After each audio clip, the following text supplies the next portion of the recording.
Good morning. Good morning. Good morning. Good morning.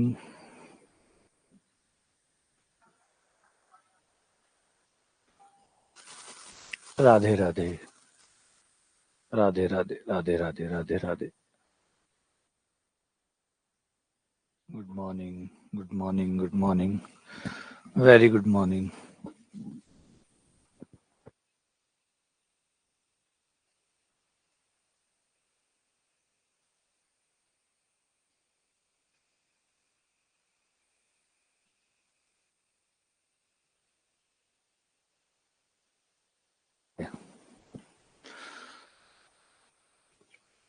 तो हमने sequence and series में कई चीजें पढ़ ली, कई चीजें जान ली और हम यहां तक पहुंच चुके हैं कोशी अनुक्रम तक. लास्ट हम पढ़ा हमने कोशी अनुक्रम. ठीक है, थ्योरी बहुत ज्यादा है. इस बार मैंने कोशिश भी यही की है कि पूरी थ्योरी जो है सीक्वेंस एंड सीरीज की वो मैं आपके लिए लेके आऊं. पूरी थ्योरी, जितनी भी थ्योरी है, क्योंकि जो लास्ट वाले जो लेक्चर थे वो गोखरू से थे और गोखरू में थ्योरी बहुत कम थी. क्योंकि सीक्वेंस एंड सीरीज एक्चुअली बहुत बड़ा टॉपिक है और उसकी थ्योरी बहुत ज्यादा है. बहुत सारी परमें हैं, बहुत सारी परिभाषाएं हैं, बहुत सारे रिजल्ट है, बहुत सारे गुणधर्म है जो कि बुक के अंदर नॉर्मल बीएससी वाली बुक कवर नहीं करती है, लेकिन पेपर कवर करता है. पेपर में चीजें आती है, भांति भांति की चीजें आती है. तो जरूरी था कि एक अच्छी थ्योरी जो है वो आप लोगों तक पहुंचे, डिटेल में थ्योरी पहुंचे. तो ये थ्योरी अब बहुत लंबी है. इस बार मैंने थ्योरी सीक्वेंस एंड सीरीज लंबा टॉपिक चलेगा क्योंकि परेशानी करने वाला ये टॉपिक है. ये परेशान करता है. बहुत कुछ है इसके अंदर, छोटी छोटी छोटी छोटी बहुत सारी बातें जिनका हमें ध्यान रखना पड़ता है और कई बार वो थ्योरी मिस हो जाती है तो फिर वो और प्रॉब्लम क्रिएट कर देती है. तो इसलिए सारी थ्योरी जो है, सभी प्रकार की थ्योरी जो है वो इस बार आपको मिलेगी. इसलिए लंबी लेक्चर चलेंगे, काफी लंबे 7-8 लेक्चर शुरुआत के लग रहे हैं मुझे कि थ्योरी थ्योरी ही चलेगी 7-8 लेक्चर तक. इतनी थ्योरी इसमें हम कवर करेंगे, है ना. है ही इतनी थ्योरी, करनी ही पड़ेगी क्योंकि हर बार एक नया आइडिया आएगा, नई चीज आएगी. अब जैसे अब तक हमने पढ़ा था कन्वर्जेंट. कन्वर्जेंट में हमारा आइडिया ये था कि जब कोई सीक्वेंस कन्वर्ज होता है तो वो लगातार एक नंबर की तरफ मूव करता है, एक नंबर की तरफ जाता है.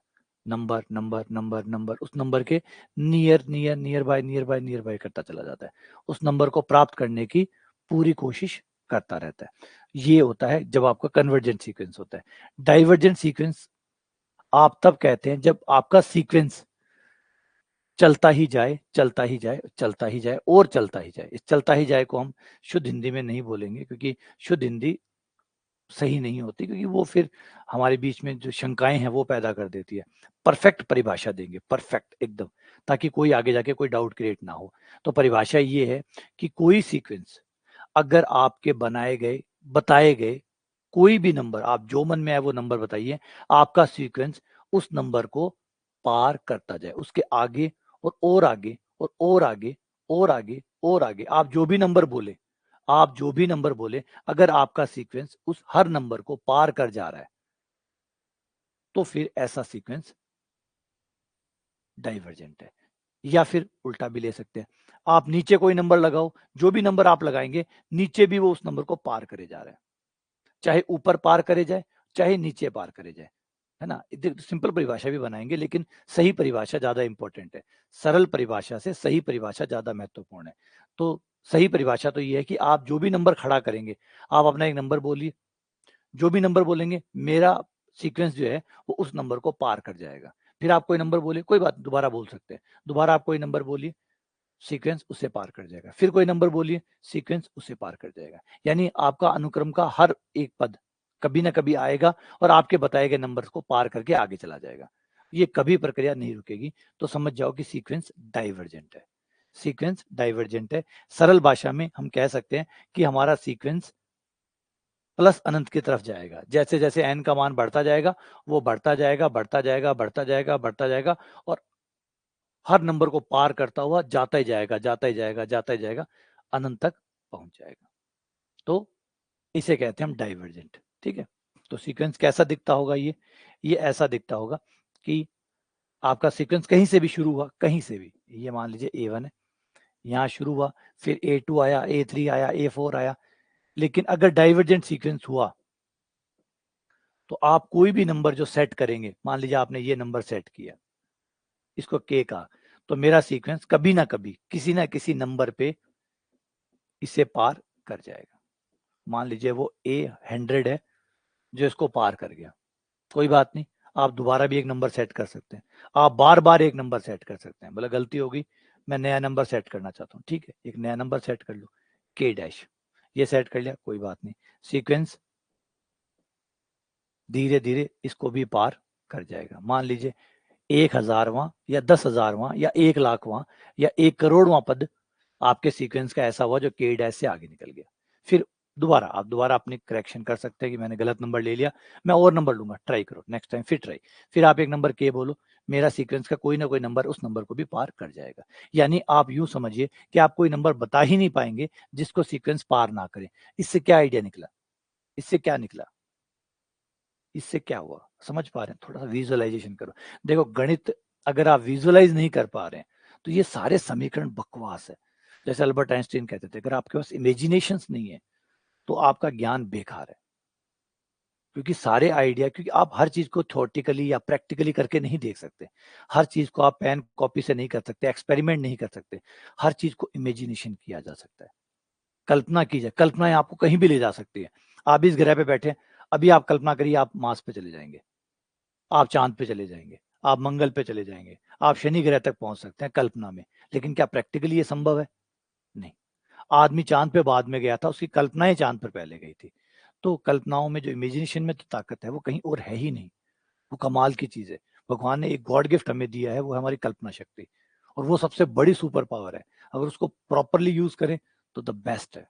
इसीलिए कहा जाता है कि मैथ्स बिना इंट्यूशन, इंट्यूशन मतलब विचार, कल्पना, अगर वो आपके अंदर नहीं आती है तो मैथ्स निर्जीव हो जाएगी, एकदम निर्जीव, एकदम मरे हुए के समान है, कोई अर्थ ही नहीं बनता उसका। तो सोच के देखो कि मैं क्या बता रहा हूँ। आपका सीक्वेंस का आइडिया सोचो कि क्या हो रहा होगा। आपका सीक्वेंस बढ़े जा रहा होगा, बढ़े जा रहा होगा, बढ़े जा रहा होगा, बढ़े जा रहा होगा, मतलब वो छलांगे पे छलांगे लगा रहा होगा। आप कोई भी नंबर उसके बीच में खड़ा करेंगे, ये पार कर गया, फिर आपने नंबर लगाया, वो पार कर गया, वो पार कर गया, ठीक है।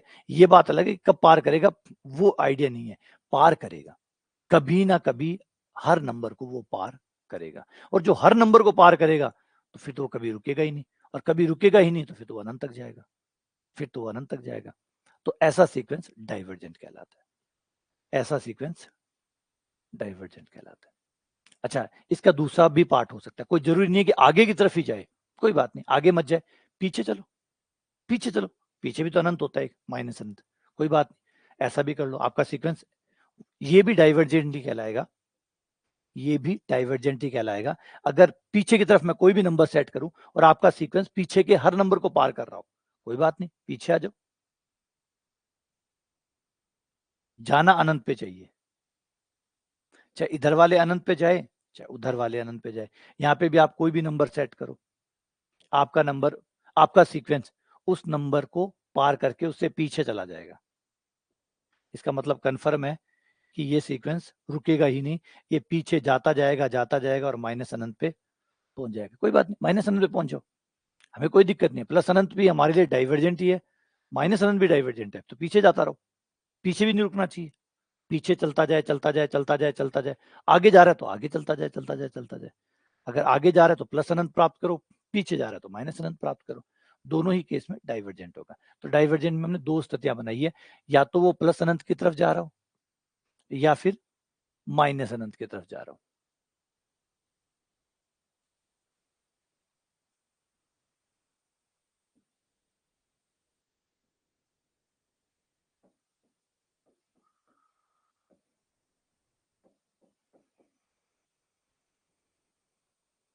चाहे वो प्लस अनंत को प्राप्त करे चाहे वो माइनस अनंत को, किसी को भी प्राप्त करे, चाहे माइनस अनंत को प्राप्त करे और चाहे प्लस अनंत को प्राप्त करे, यानी प्राप्त तो ये कभी होंगे ही नहीं, अनंत तो कभी प्राप्त होते ही नहीं ना, अनंत प्राप्त तो कभी होगा ही नहीं। तो प्राप्त करने का आइडिया क्या है यहाँ पे? आइडिया ये है कि आपका सीक्वेंस जाता जाएगा, बढ़ता जाएगा, और या फिर घटता जाएगा, घटता जाएगा, घटता जाएगा, और पीछे की तरफ चलता ही जाएगा। आगे की तरफ धुन सवार होगी तो आगे जाया जाएगा, और पीछे की धुन सवार है तो पीछे जाया जाएगा। तो इसका मतलब ऐसे सीक्वेंस को हम डाइवर्जेंट सीक्वेंस कहते हैं, जो या तो बढ़े ही जा रहा है, बढ़े ही जा रहा है, और हर चीज को पार करके आगे बढ़े ही जा रहा है। एक वो है जो घटे ही जा रहा है, घटे ही जा रहा है, और पीछे हर चीज को पार करता हुआ घटे जा रहा है।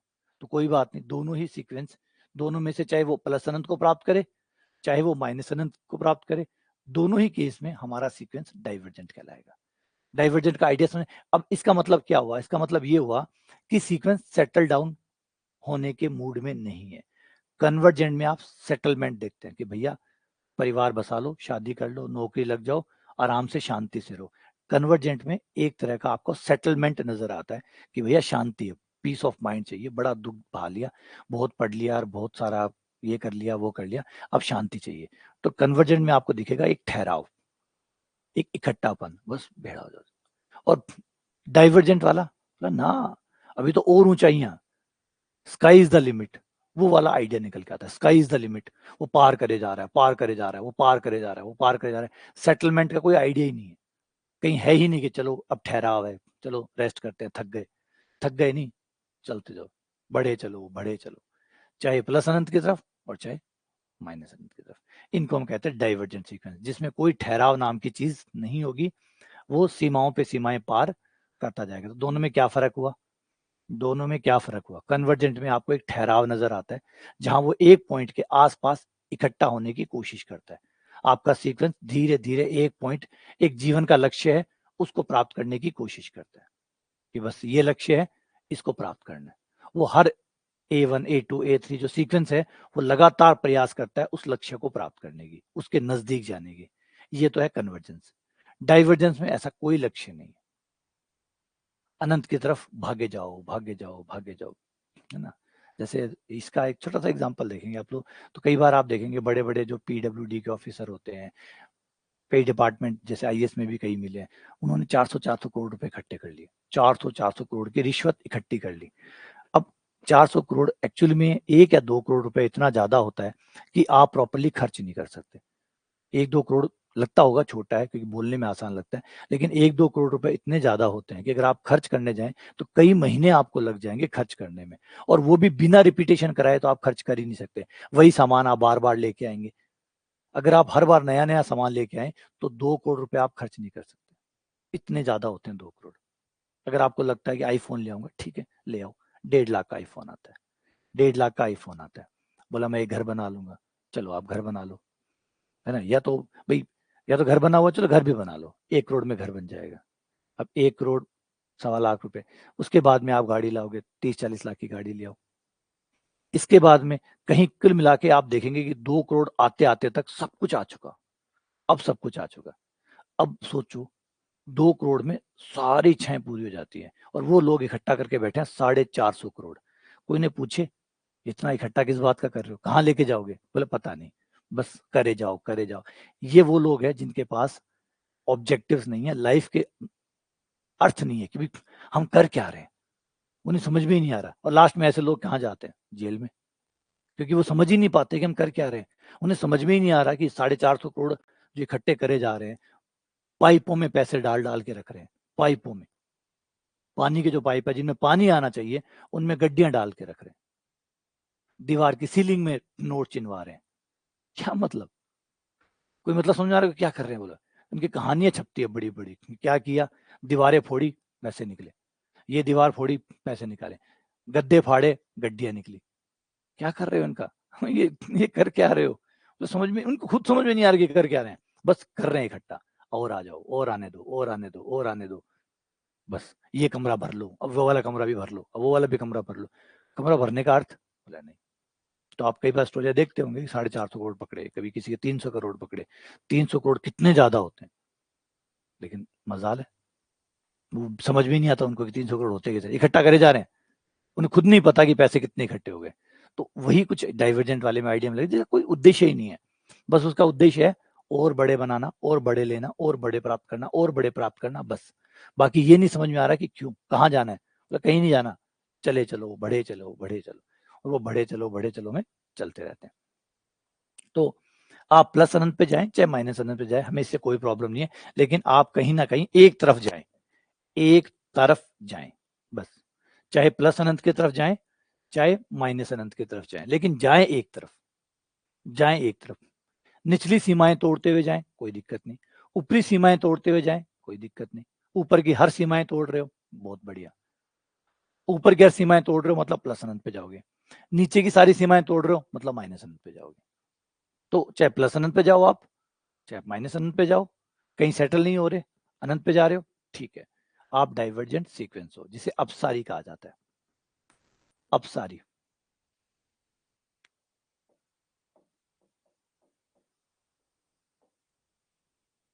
अपसरण हो रहा है, बिखर रहा है, बिखराव हो रहा है, ठीक है, कोई कहीं पहुंचने वाला कंसेप्ट ही नहीं है। अब एक तीसरा आइडिया आएगा जो इन सबसे बेहतर है, लेकिन पहले थोड़ा सा एग्जांपल कर लेते हैं जिससे समझ में आए कि मैं जो बता रहा था अभी उसका आइडिया क्या है। उसमें आप देखेंगे कि कैसे चीजें बढ़ी जा रही है, बढ़े जा रही है, कहीं रुक ही नहीं रही, ठहर ही नहीं रही। आप हर बार उसे देखेंगे वो हर नंबर को पार करते हुए आगे बढ़ती जाएगी, बढ़ती जाएगी, बढ़ती जाएगी।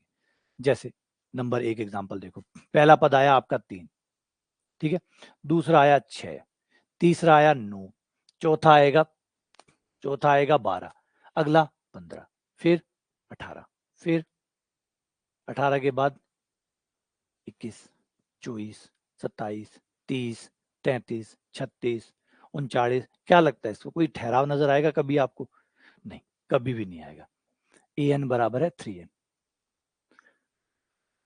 इसका जब मैं 100वां पद निकालूंगा तो 300 हो चुका होगा। 100वां पद 300, हजारवां पद 3000, 10,000वां पद 30,000, है ना, 1,00,000वां पद 3,00,000, 1 करोड़वां पद 3 करोड़, है ना, 1 अरबवां पद 3 अरब। आप रखते जाओ, ये आपको और बड़ा और बड़ा और बड़ा और बड़ा, जितना बड़ा आप रखोगे उतना ही बड़ा आपको देता रहेगा। इसमें कहीं भी कोई चीज हमें नहीं दिख रही कि ये कहीं रुकने वाला है क्या। हम ही रुक जाएंगे, मान रखते रखते हम ही थक जाएंगे, ये नहीं थकेगा। इसमें तो रखते जाओ, ये और बड़ा आता जाएगा, और बड़ा रखते जाओ, और बड़ा आता रहेगा। यानी इससे कहीं रोका नहीं जा सकता। ये अनंत तक, ये वो चीज प्राप्त करने की कोशिश कर रहा है जो कभी प्राप्त नहीं होगी, यानी टेंड्स टू अनंत है। ऐसे ही इस सेकंड पे आ जाओ, 2 की पावर 1, 2 की पावर 2 यानी 4, 2 की पावर 3 यानी 8, ये आया 2, ये आ गया 4, ये आ गया 8, और डैश डैश डैश डैश, 8 से फिर 16, 16 से 32, 32 से 64, 64 से 128, 128 से 256, 256 से 512, 512 से 1024, 1024 से 2048, एंड चलाते रहो। ये भी कहीं भी ठहरने वाला नहीं है। an बराबर 2 टू द पावर n है। चलाते रहो, एन रखते जाओ, जितना एन रखोगे ये बड़ा और बड़ा, फिर उससे बड़ा और फिर उससे बड़ा आता ही रहेगा। यानी इसकी यात्रा भी अनंत की यात्रा है जो कभी प्राप्त नहीं होगी, बस बढ़ता जाओ, बढ़ते जाओ, बढ़ते जाओ। तीसरा example N square, N square, N बराबर एन स्क्वायर, इसमें भी वही चीज आपको नजर आएगी। एन का मान 1 रखने पर,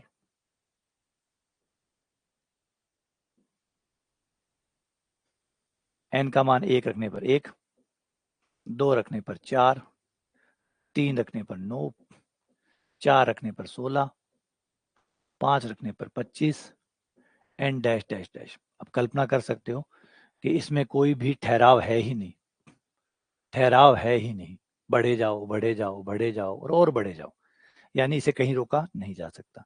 तो ये भी हो गया डाइवर्जेंट। तो जो रोक ही नहीं रहा है, वो ठहर ही नहीं रहा। हमने एक बात पढ़ी थी कि कोई सीक्वेंस अगर बाउंडेड नहीं है तो फिर वो अभिसारी हो ही नहीं सकता, क्योंकि जो बंद ही नहीं रहा वो रुकेगा कैसे? जो बंद ही नहीं रहा है वो रुकेगा कैसे?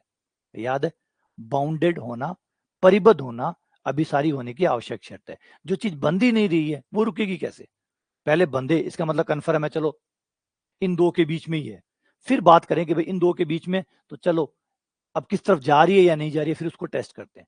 लेकिन पहले बंधे तो सही, जो बंध ही नहीं रहा, चले ही जा रहा है, चले ही जा रहा है, उससे फिर वो तो किसी भी हाल में अभिसारी नहीं हो सकता। तो यही कहा था हमने कि बाउंडेड होना जरूरी है अभिसारी होने के लिए। हाँ, ये नहीं कि बाउंडेड हो गया तो अभिसारी हो गया, नहीं, जगह जरूरी है, पहले बाउंडेड जरूर है। हर अभिसारी जो भी होगा वो बाउंडेड होता है, इसका मतलब बाउंडेड होना जरूरी है, पर्याप्त नहीं है। ठीक है, बाउंडेड होने के बाद भी हो सकता है अभिसारी नहीं हो, बाउंडेड होने के बाद भी हो सकता है अभिसारी नहीं हो। बाउंडेड होने के बाद, अभी एग्जांपल दिखाऊंगा कि बाउंडेड होने के बाद भी अभिसारी नहीं हो, ऐसा हो सकता है। लेकिन बाउंडेड नहीं है तो फिर अभिसारी नहीं हो सकता, क्योंकि जो बाउंडेड ही नहीं है तो फिर बंधेगा ही नहीं, और बंधेगा ही नहीं तो फिर वो चलता रहेगा, और चलता रहेगा तो वो अभिसारी हो ही नहीं सकता, है ना। अच्छा, अगले ये देखिए, ये माइनस अनंत की तरफ जा रहे हैं, ये माइनस अनंत की तरफ जा रहे हैं, माइनस का 3, माइनस का 6, माइनस का 9, ये आप देखिए पीछे और पीछे और पीछे और पीछे और पीछे और पीछे और पीछे, and dot dot dot dot, आप चलते रहेंगे चलते रहेंगे चलते रहेंगे चलते रहेंगे, ये अनंत तक आपको माइनस में अनंत तक ले जाएगा। अगर हम इसे संख्या रेखा बनाए,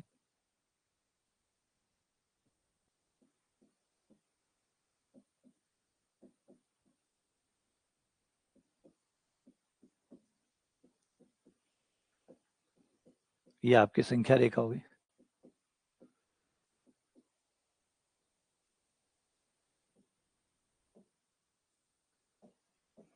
-3,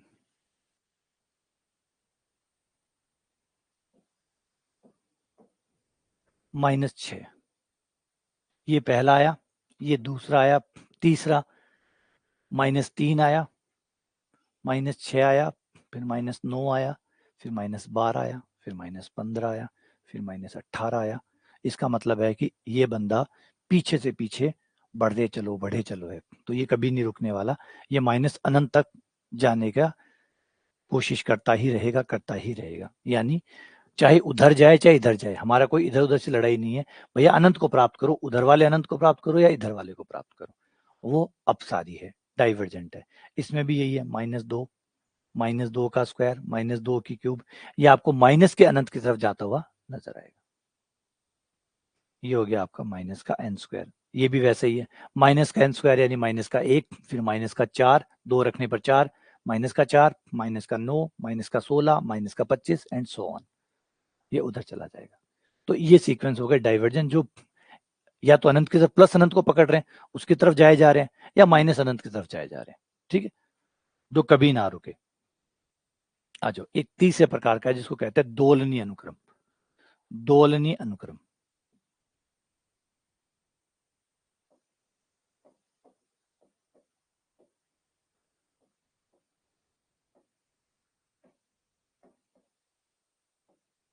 अब एक तीसरे प्रकार की स्थिति पैदा हो जाती है, देखो दोनों ही स्थितियों को पहले कंपेयर करते हैं ताकि तीसरी स्थिति समझ में आए। आप जब कन्वर्जेंट होते हैं तो आप एक फिक्स नंबर की तरफ जाने की कोशिश करते हैं, जब आप अपसारी होते हैं तो आप अनंत की तरफ जाते हैं। दोनों ही आइडिया में एक बात तो कन्फर्म है कि आप एक नंबर की तरफ कूच कर रहे हैं, एक बार फिक्स नंबर की तरफ कूच कर रहे हैं। अभिसारी में आप एक फिक्स नंबर को पकड़ते हैं, अभिसारी में आपका एक फिक्स ऑब्जेक्टिव होता है, डॉक्टर बनना है, ठीक है, और अपसारी में आपका आइडिया होता है बहुत पैसे कमाने, जिसका कोई अर्थ नहीं है कितने, बस बहुत पैसे चाहिए, तो आप चले जा रहे हैं। दोनों ही केस में आइडिया एक जैसा ही है कि ठीक है, एक बार आप एक फिक्स आइडिया पकड़ के उसकी तरफ जा रहे हैं, एक तरफ आप अनंत की तरफ जा रहे हैं, जा तो रहे हैं ना आप, दोनों ही केस में आप जा रहे हैं, लेकिन एक तीसरा अनुक्रम होता है जो कहीं जाता ही नहीं है, बल्कि up down up down up down up down, जिसे दोलन कहते हैं, दोलन करना शुरू कर देता है। वो कभी डॉक्टर बनूंगा, कभी इंजीनियर बनूंगा, कभी डॉक्टर बनूंगा, कभी इंजीनियर बनूंगा, इस तरीके से दोलन करता रहता है, दो चीजों के बीच में दोलन करता रहता है। ऐसे सीक्वेंस को दोलनी सीक्वेंस कहते हैं, जो कहीं नहीं जा रहा, कहीं नहीं जा रहा। देखो इन दोनों ही केस में, अभिसारी और अपसारी के केस में, आप आइडिया को फर्क समझो।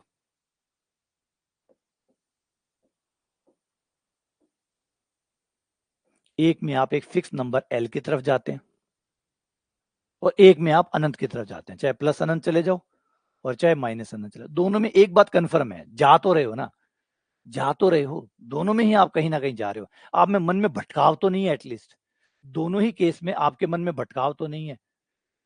एक कह रहा है डॉक्टर बनना है, बात खत्म, कोई और कुछ नहीं करना, डॉक्टर ही बनना है जीवन में। दूसरा है जिसको बहुत बहुत बहुत पैसे कमाने, दूसरा कोई डाउट नहीं है। लेकिन एक वो जो कभी ये चाहता है, कभी ये चाहता है, कभी ये चाहता है, कभी ये चाहता है, कभी ये चाहता है, कभी ये चाहता है, ऐसी स्थिति हो जाए तो सीक्वेंस की ऐसी स्थिति होती है, तो ऐसे को दोलनीय अनुक्रम कहते हैं। जब आपका अनुक्रम जंप मारता रहता है, कभी ये चाहिए, कभी ये चाहिए, कभी ये चाहिए, कभी ये चाहिए, दो चीजों के बीच में जब जंप मारता रहता है, इसे दोलनीय अनुक्रम कहते हैं। तो ये आपकी तीसरी स्थिति होती है। जब आपका ये तीसरी स्थिति कब बनती है? जब ना तो आप अनंत पे जाना चाहते हैं, ना आप किसी नंबर पे जाना चाहते हैं, ना आप किसी नंबर पे जाना चाहते हैं, ना आप अनंत पे जाना चाहते हैं। इसका मतलब फिर अब आप ना तो अनंत पे जा रहे हैं, ना तो आप अनंत पे जा रहे हैं, ना आप किसी नंबर पे जा रहे हैं, फिर कर रहे क्या हो? फिर यूं कर रहे हो, और तो कुछ हो नहीं सकता। भैया आप अनंत पे भी नहीं जा रहे, आप किसी नंबर की तरफ भी नहीं जा रहे, तो आप फिर कर क्या रहे हैं? फिर आप कहीं नहीं जा रहे, आगे पीछे हो रहे हो। तो ऐसी स्थिति को कहते हैं दोलनी। A sequence n is said to be oscillatory. दोलनी अनुक्रम कहलाता है यदि वो ना तो कन्वर्जेंट है, ना डाइवर्जेंट है। अगर कोई सीक्वेंस ऐसा है जो ना अनंत पे जा रहा है और ना ही किसी नंबर पे जा रहा है, अगर ये दोनों ही नहीं है, ना तो अभिसारी है और ना ही अपसारी है। समझो, दोनों ही नहीं कर रहा वो बंदा, ना वो किसी नंबर पे जा रहा है, ना वो अनंत पे जा रहा है, दोनों ही नहीं कर रहा। अभी दिखाता हूं कि ऐसे सीक्वेंस भी होते हैं।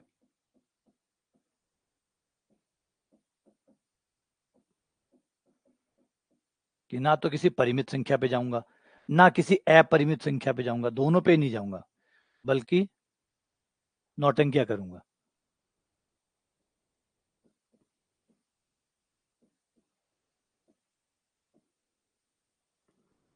दोलनिया करूंगा। अब दोलनिया में वो क्या करता है? दो नंबरों को प्राप्त करने की कोशिश करता है। दो नंबरों को, एक नंबर को प्राप्त करता तो अभिसारी हो जाता, है ना? एक नंबर को प्राप्त करता तो अभिसारी हो जाता, अनंत को प्राप्त करता तो अपसारी हो जाता। तो वो एक नंबर तो प्राप्त नहीं कर सकता, फिर तो वो क्या करेगा? दो नंबर प्राप्त करने की कोशिश करेगा, दो नंबरों पे जंप लगाएगा। कभी ये वाला चाहिए, कभी ये वाला चाहिए, फिर ये वाला चाहिए, फिर ये वाला चाहिए, फिर ये वाला चाहिए, फिर ये वाला चाहिए। तो इस तरीके से वो जंप लगाएगा, दो नंबरों के बीच में जंप लगाता रहेगा। तो इसमें दो प्रकार की चीजें हो सकती है, बी और सी पार्ट। या तो ये हो सकता है कि वो इधर 5 मांग रहा है, कभी 3 मांग रहा है, कभी 5 मांग रहा है, कभी 3 मांग रहा है, कभी 5 मांग रहा है, कभी 3 मांग रहा है, कभी 5 की तरफ जा रहा है, कभी 3 की तरफ जा रहा है, कभी 5 की तरफ जा रहा है, कभी 3 की तरफ जा रहा है। अगर दोनों साइड दो फाइनाइट नंबर है, अगर दो फाइनाइट नंबरों को प्राप्त करने की कोशिश कर रहा है, दोनों तरफ फाइनाइट है, तो हम उसे बोलते हैं कि ये जो है ये परिमित दोलनीय है। परिमित दोलनीय ए सीक्वेंस, अगर कोई sequence A N set to be oscillating finitely, परिमित दोलन, हिंदी में कहते हैं परिमित दोलन, कि कोई दोलनीय अनुक्रम परिमित दोलन करता है अगर वो बाउंडेड है, मतलब परिबद्ध है, और ऑक्सीलेटिंग है, मतलब दोलनीय है, दोनों तरफ से बंधा हुआ है। कोई सीक्वेंस है जो दोनों तरफ से बंधा हुआ है और दोलन कर रहा है, इधर उधर इधर उधर इधर। बंधा हुआ है इसका मतलब अब दो नंबरों के पार तो जाएगा नहीं, बंधा हुआ है, तो फिर इन दो नंबरों के बीच में दोलन करेगा।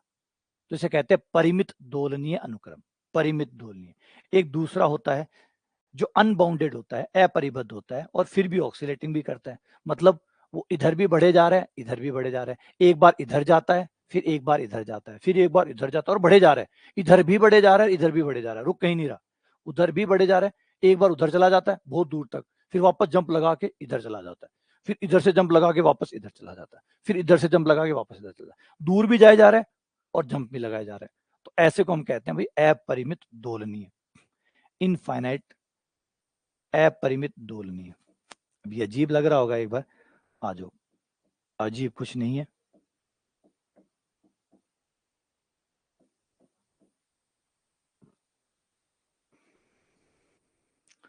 ये लो, ये रहा। जैसे अभी से देखो, -1 की पावर n इंटू एन, इस सीक्वेंस को देखो,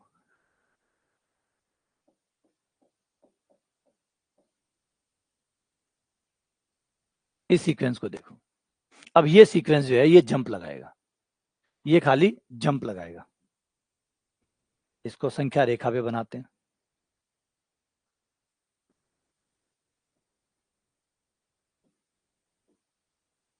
ये हमारी रियल लाइन,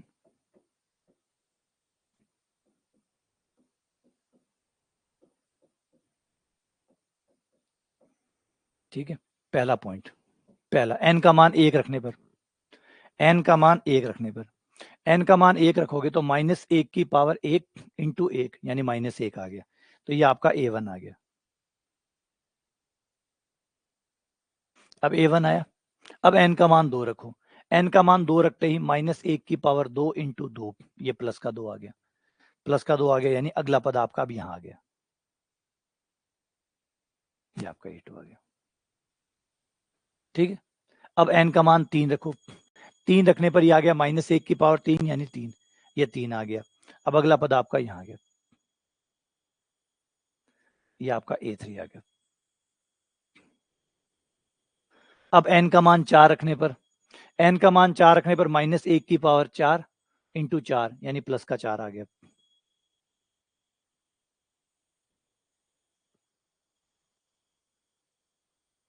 ये 4 आ गया। अब अगला n का मान 5 रखने पर ये माइनस का 5 आ गया,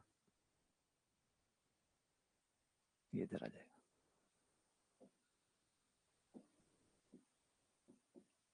पांच, फिर 6 रखने पर ये प्लस का 6,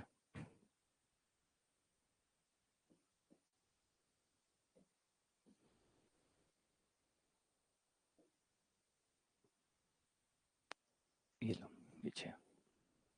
7 पर -7, 7 पे उछल के इधर से दूसरी तरफ आ जाएगा, -7 उधर चला जाएगा, फिर +8 इधर, फिर -9 उधर, फिर +10 इधर, फिर -11 उधर, फिर +12 इधर, अब फिर -13 +14। अब सोचो ये क्या कर रहा है, इसकी कहानी देखो और समझो ये कर क्या रहा है। अब इसे समझो कि ये क्या कर रहा है। ये लंबे लंबे पैर मार रहा है और दोनों तरफ मार रहा है, दोनों तरफ लंबे लंबे पैर मार रहा है, दोनों तरफ जंप पे जंप कर रहा है, और जंपे भी लंबी लंबी है, छोटे जंपे नहीं, लंबी लंबी जंप मार रहा है, उधर इधर उधर इधर। तो इसको कहते हैं अपरिमित दोलन। अपरिमित दोलन मतलब लंबी लंबी छलांगे मार। अब ये लास्ट में पता क्या होगा, लास्ट में ये यूं करता करता करता करता इधर माइनस अनंत पे भी पहुंच जाएगा और प्लस अनंत पे भी पहुंच जाएगा, प्लस अनंत को भी प्राप्त करेगा और माइनस अनंत को भी प्राप्त करेगा, ये माइनस अनंत की तरफ भी जाएगा, प्लस अनंत। तो अब इसके दोलन इतने बड़े बड़े दोलन है, अभी तो छोटे लग रहे हैं, -7 फिर +8, धीरे धीरे ये बढ़ते जाएंगे, इसके दोलन लंबे लंबे होते जाएंगे।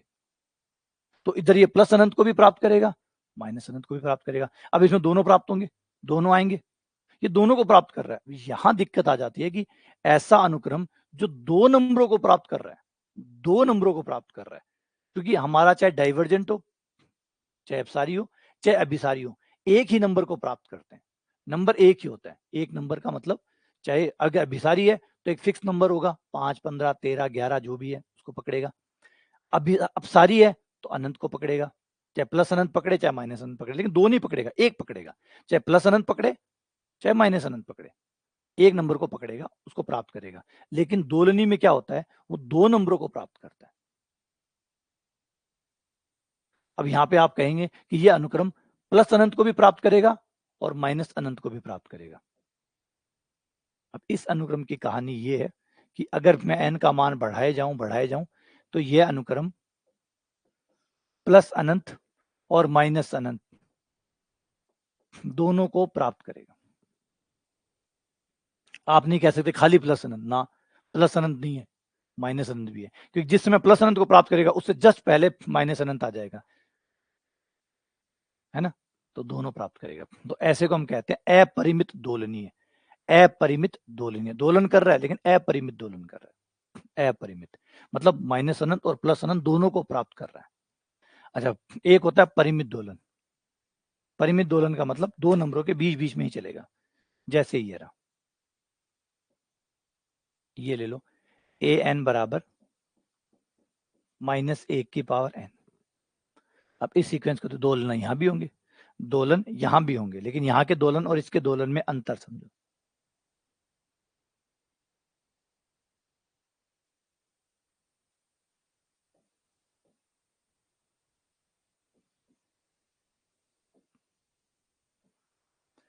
n का मान -1 रखने पर, n का मान 1 रखने पर -1 आ गया, ये आपका a1 आ गया।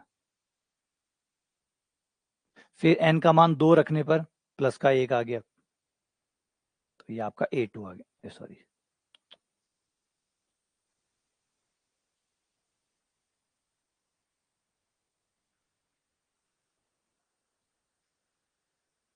ये A2 आ गया। फिर n का मान 3 रखने पर -1, ये A3 आ गया। फिर 4 रखने पर ये आ गया। फिर 5 रखने पर ये आ गया। अब ये बस इन्हीं 2 नंबरों के बीच में यूं करता रहेगा। अब ये बताओ लास्ट में कहाँ होगा, अंत में कहाँ होगा? अंत तो कभी आएगा ही नहीं।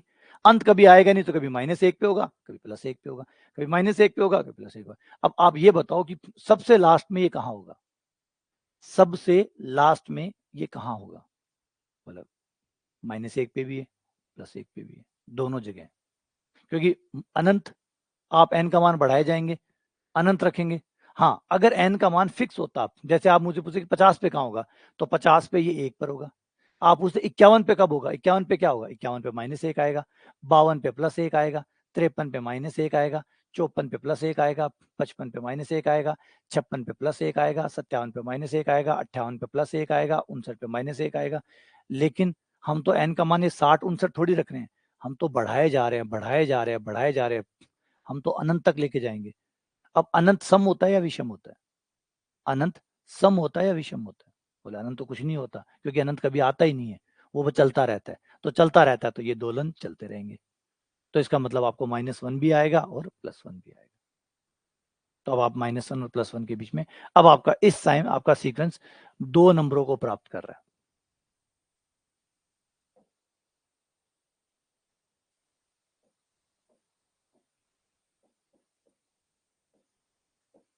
+1 और -1। तो ये समझ, ये है दोलनीय अनुक्रम। तो दोलनीय अनुक्रम में 2 नंबरों को प्राप्त करता है। सीक्वेंस 2 नंबरों को प्राप्त करने की कोशिश करता है और अभिसारी में एक फिक्स नंबर को प्राप्त करने की कोशिश करता है। एक फिक्स नंबर को प्राप्त करने की कोशिश प्राप्त करता है। और सेकंड वाला क्या करता है? सेकंड सीक्वेंस जो अपसारी होता है वो अनंत पे जाने की कोशिश करता है। वो अनंत को पकड़ता है कि मेरा टारगेट अनंत है। अभिसारी एक फिक्स नंबर को पकड़ता है, एल को, एल कुछ भी हो सकता है, वो उसको पकड़ता है और उसकी तरफ जाने की कोशिश करता है। लगातार उसका प्रयास अंत तक उस नंबर तक जाना ही होता है।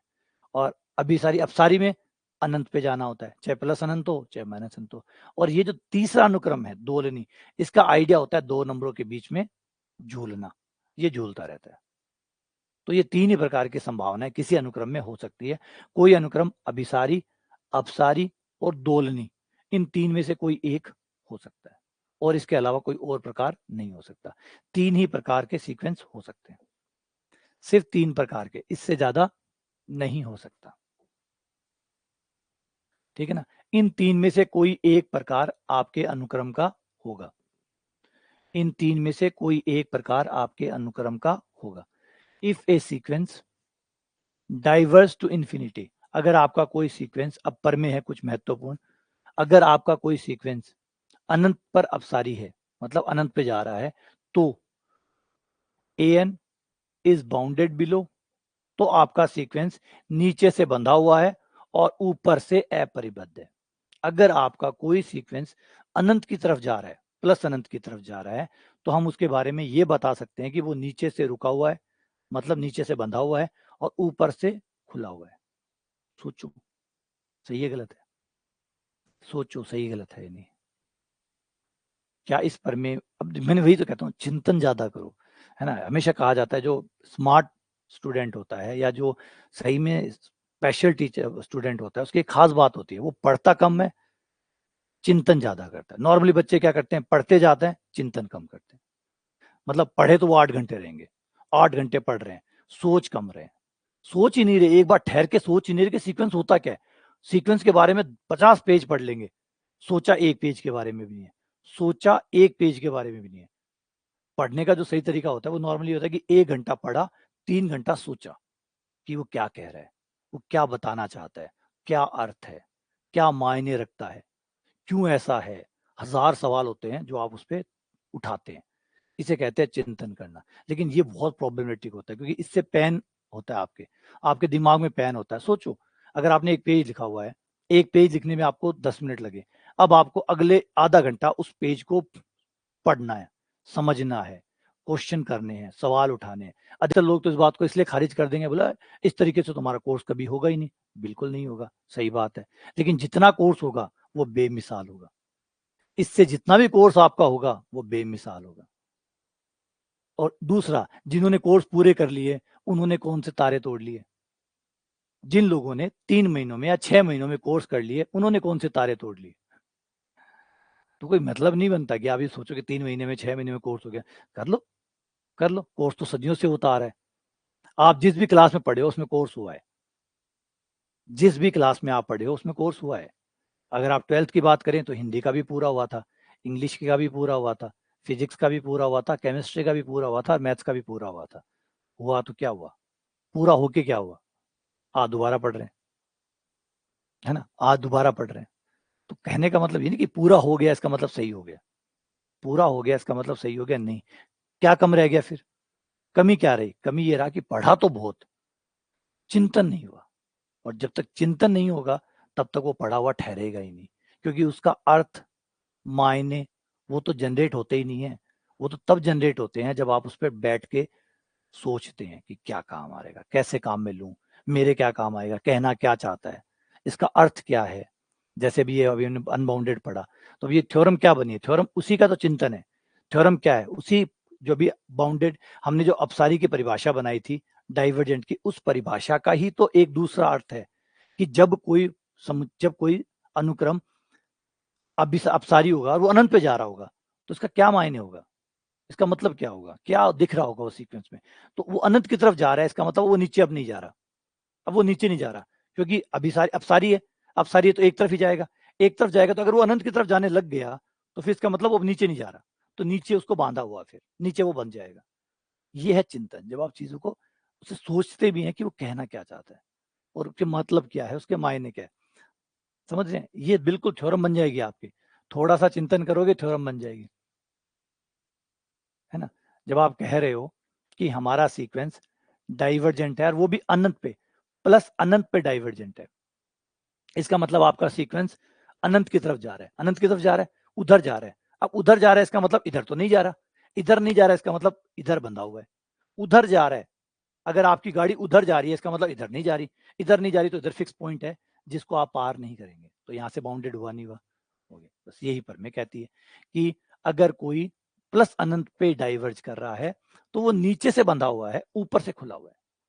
और अगर कोई माइनस अनंत पे जा रहा है तो इसका मतलब है फिर वो ऊपर से बंधा हुआ है, क्योंकि वो प्लस अनंत तो नहीं जा रहा, तो ऊपर से बंधा हुआ है, नीचे से खुला हुआ है।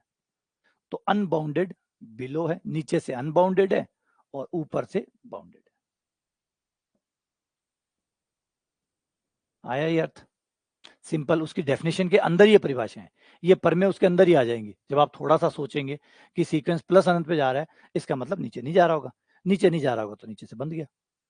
और माइनस अनंत पे जा रहा है, इसका मतलब फिर ऊपर नहीं जा रहा, ऊपर से बंधा हुआ है। ठीक है, आगे आ जाते हैं नल सीक्वेंस। नल सीक्वेंस या शून्य अनुक्रम।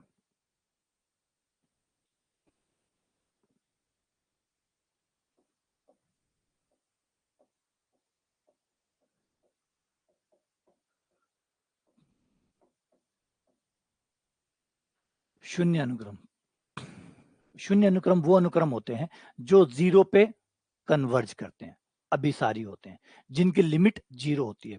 किसी भी सीक्वेंस जिसकी लिमिट जीरो है, यानी जिसका अभिसरण जीरो पे हो रहा है,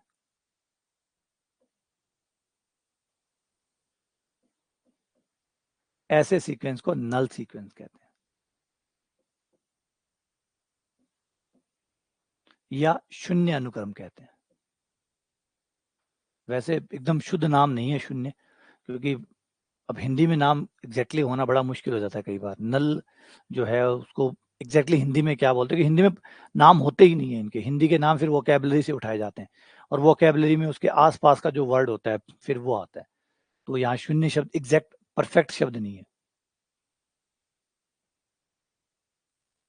ये परफेक्ट वर्ड नहीं है जो एकदम इसको समझा दे। ये इसके आसपास का वर्ड है ना, आसपास का शब्द जो है वो हम ये लेते हैं। तो अगर कोई सीक्वेंस जीरो पे कन्वर्ज कर रहा है, जीरो पे, उसकी लिमिट जीरो है, तो ऐसे सीक्वेंस को नल सीक्वेंस कहते हैं। एग्जाम्पल के लिए 1/n, 1/n²,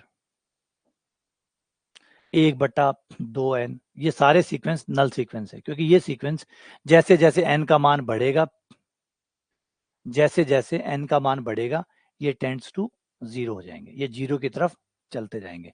इनके चलने की स्पीड से भी देखा जा सकता है, इसको तो हम ना जाने कितनी बार देख चुके हैं। सबसे पहला आएगा 1, दूसरा आएगा 1/2, तीसरा आएगा 1/3, चौथा आएगा 1/4 and dash dash dash dash, ये लास्ट में आपका 0 पे पहुंच के ही मानेगा। ठीक है, और ये वाला सीक्वेंस भी, ये थोड़ा तेजी से चलेगा, जाना 0 पे ही है, इसकी थोड़ी स्पीड आपको ज्यादा मिलेगी। n का मान रखने पर 1, 2 रखने पर 1/4, ये थोड़े लंबे लंबे पैर लेगा, है ना, दिख रहा है, ये थोड़े लंबे पैर ले रहा है, ये जल्दबाजी में है, ये थोड़ा धीमा है, लेकिन पहुंचना इसे भी 0 पे है, पहुंचना उसे भी 0 पे। तो ऐसे सीक्वेंस को नल सीक्वेंस कहते हैं।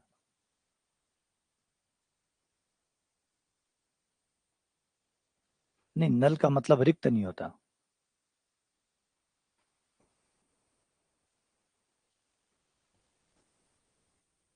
अगला, अगर कोई सीक्वेंस an नल सीक्वेंस है, अगर कोई सीक्वेंस नल सीक्वेंस है मतलब वो 0 की तरफ जा रहा है, उसकी लिमिट 0 है, तो उस सीक्वेंस के हर पद का अगर मोड ले लिया जाए, हर पद का मोड ले लिया जाए, हर पद का मोड ले लिया जाए, तो भी वो सीक्वेंस भी, जैसे अभी आपका सीक्वेंस है A1, A2, इसमें प्लस माइनस कुछ भी हो सकते हैं, है ना,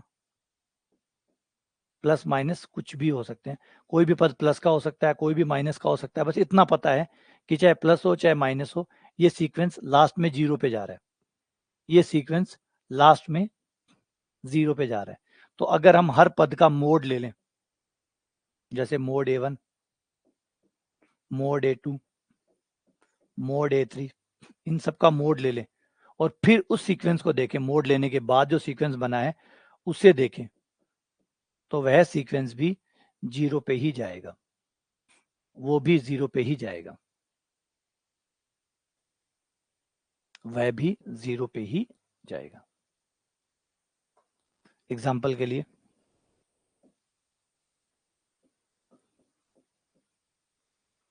ये परमे कहती है, और परमे कहती है तो सच्ची कहती है। अगर हमारा सीक्वेंस ये है an बराबर -1n/n, ठीक है, ये जो सीक्वेंस है ये आपका माइनस, कभी माइनस का पद देगा, कभी प्लस का पद देगा, लेकिन फाइनली ये 0 पे पहुंचेगा, फाइनली ये 0 पे पहुंचेगा। अप डाउन करेगा, ये बिल्कुल अप डाउन करेगा, लेकिन अप डाउन करने का मतलब ये नहीं है, ये दोलन करेगा, अभी आपको दिखाऊंगा, दोलन करता हुआ नजर आएगा, लेकिन दोलन करने के बावजूद भी ये एक नंबर पे पहुंचेगा, दो नंबरों पे नहीं, एक ही नंबर पे पहुंचेगा। दोलन करेगा, लेकिन दोलन करते करते ही एक नंबर पे पहुंच जाएगा। जैसे आप घड़ी को देखिए, अगर उसका सेल निकाल दे तो वो जो दोलन है वो देखो धीरे धीरे धीरे धीरे लास्ट में वो एक बिंदु पे पहुंच जाता है। तो दोलन से हमारी कोई दिक्कत नहीं है कि दोलन करे, लेकिन दिक्कत हमारी है कि दो नंबरों को ही, दो नंबरों के बीच में दोलन करे, उन दो नंबरों के बीच में आ रहा है, तब हम कहते हैं दोलनी। एक नंबर पे पहुंचे कोई दिक्कत नहीं, अभिसारी है, एक नंबर पे पहुंचना तो अभिसारी होता ही है, एक नंबर प्राप्त कर रहा है तो अभिसारी है, लेकिन दो नंबर प्राप्त करता है तो फिर दोलनी होता है। तो अभी सीक्वेंस को देखिए, अभी इसमें अप डाउन नजर आएंगे आपको, लेकिन अप डाउन लास्ट में सेटल हो जाएंगे, इसके अप डाउन लास्ट में सेटल हो जाएंगे। ये रहा 0, 1, 2, -1, -2, n का मान 1 रखने पर, n का मान 1 रखने पर आ गया माइनस का 1, ये आपका A1 आ गया। n का मान 2 रखने पर 1/2 आ गया, ये यहां आ गया, ये A2 आ गया। n का मान 3 रखने पर, जैसे n का मान 3 रखेंगे तो यह आ जाएगा -1/3/3, माइनस का 1/3, जो कि यहां आ जाएगा, यहां से यहां। फिर n का मान 4 रखने पर, n का मान 4 रखने पर 1/4, ये आ जाएगा। फिर 5 रखने पर माइनस का 1/5, ये आ जाएगा। अब अप डाउन कर रहा है, ये बिल्कुल अप डाउन कर रहा है, लेकिन धीरे धीरे देखो, धीरे धीरे गौर करो, इज फाइनली सेट टू 0। ये लास्ट में सेट हो गया 0 पे। ऐसा नहीं कि दो नंबरों की जद्दोजहद में चल रहा है, लास्ट में एक नंबर पे अप डाउन कर रहा है, दोलन कर रहा है, लेकिन एक नंबर पे पहुंच रहा है। सही है। तो दोलनी हम ऐसे नहीं, कोई ऐसे कर रहा है, ये दोलनी नहीं है। दोलनी है जब वो दो नंबरों को प्राप्त करता है। इसीलिए दोलनी की परिभाषा ये बनाई कि जो अभिसारी नहीं है, जो अपसारी नहीं है, वो दोलनी है। दोलनी की परिभाषा के टाइम पे देखो, दोलनी की जो परिभाषा थी उसमें हमने क्या कहा था, पहले आप अभिसारी चेक कर लो, आप अपसारी चेक कर लो, अभिसारी नहीं है, अपसारी नहीं है, तो फिर दोलनी है। तो पहले आपकी शर्त है आप अभिसारी, अगर अभिसारी बनता है बहुत बढ़िया, चलो कोई बात नहीं, अपसारी चेक कर लो, अपसारी बना बहुत बढ़िया, नहीं बना फिर दोलनी है। तो तीसरा जो बचेगा वो दोलनी होगा। दोनों ही नहीं है मतलब दोलनी है ना। या फिर दोलनी को इंडिपेंडेंट परिभाषा बनाना चाहते हो तो दोलनी में दोलन हो प्लस दो नंबरों को प्राप्त करे, दो नंबरों को, चाहे वो अनंत हो चाहे वो परिमित हो, लेकिन दो नंबर प्राप्त करे, ना कि एक नंबर प्राप्त करे, दो नंबरों को प्राप्त करे, दो नंबर। लेकिन यहाँ दो नंबर प्राप्त नहीं कर रहा है, यहाँ दोलन तो हो रहा है लेकिन एक नंबर को प्राप्त कर रहा है। जो एक नंबर को प्राप्त कर रहा है तो फिर अभिसारी है। ठीक है ना। तो अब ये सीक्वेंस कन्वर्ज है, ये कन्वर्जेंट है, ठीक है, ये कन्वर्जेंट है, ये कन्वर्जेंट हो गया। तो इसका मोड अगर हम ले लें, मोड ले लें, वो भी 0 पे ही कन्वर्ज करेगा। ये प्रमेय कहती है कि कोई सीक्वेंस अगर नल सीक्वेंस है तो उसका मोड ले लिया जाए तो वो भी कन्वर्ज करेगा। तो देखो ये सीक्वेंस क्या आया था हमारा, ये सीक्वेंस पहला पद हमारा आया था -1, दूसरा पद आया था 1/2, तीसरा पद आया था -1/3, चौथा पद आया था हमारा 1/4, पांचवा पद आया था -1/5।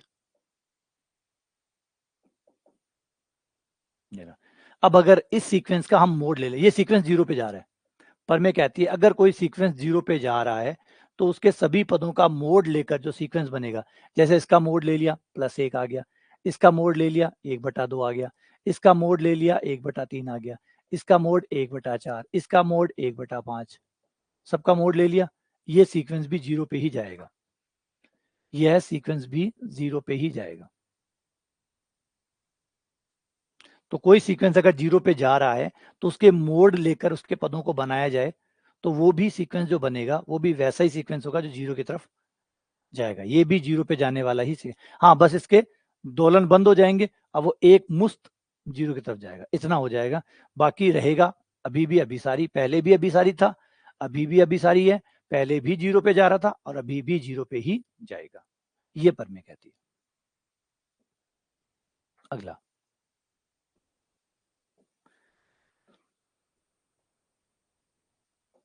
अगर कोई सीक्वेंस नल सीक्वेंस है, कोई सीक्वेंस Bn है वो नल सीक्वेंस है, मतलब वो 0 की तरफ जा रहा है, वो 0 की तरफ जा रहा है।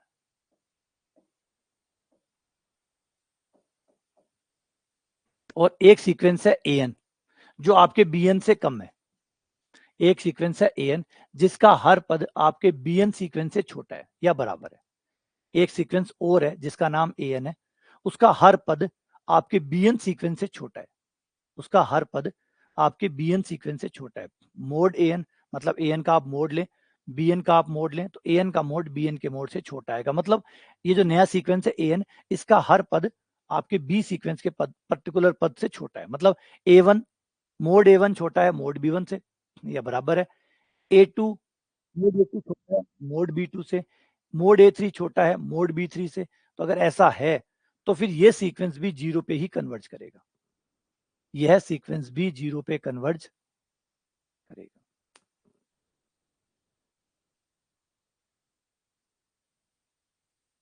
ये भी 0 पे ही कन्वर्ज करेगा।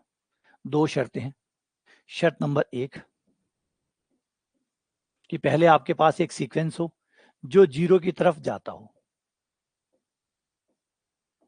यानी नल सीक्वेंस हो, एक बात। नंबर 2, एक और सीक्वेंस है आपका जिसका हर पद, हर संगत पद बी के संगत पद से छोटा है। मतलब इसका मतलब ये हुआ कि A1 मोड A1 छोटा या बराबर है मोड B1 से। पहला पद पहले पद से छोटा है, दूसरा पद दूसरे पद से छोटा है, तीसरा पद तीसरे पद से छोटा है, चौथा पद चौथे पद से छोटा है, पांचवा पद पांचवें पद से छोटा है, and dash dash dash dash है। अगर ऐसा है, अगर ये दो बातें सत्य हैं, तो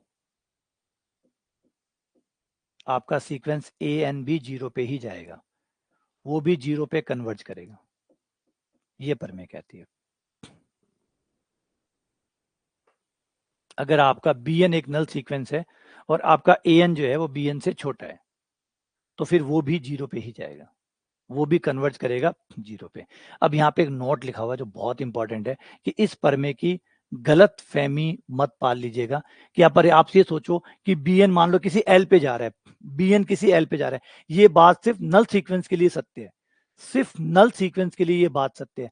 अगर बी एन किसी और नंबर एल पे जा रहा है जो कि 0 नहीं है,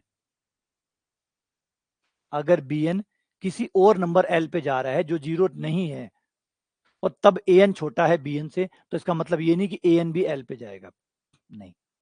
इस प्रमेय का ये भाग सत्य नहीं है।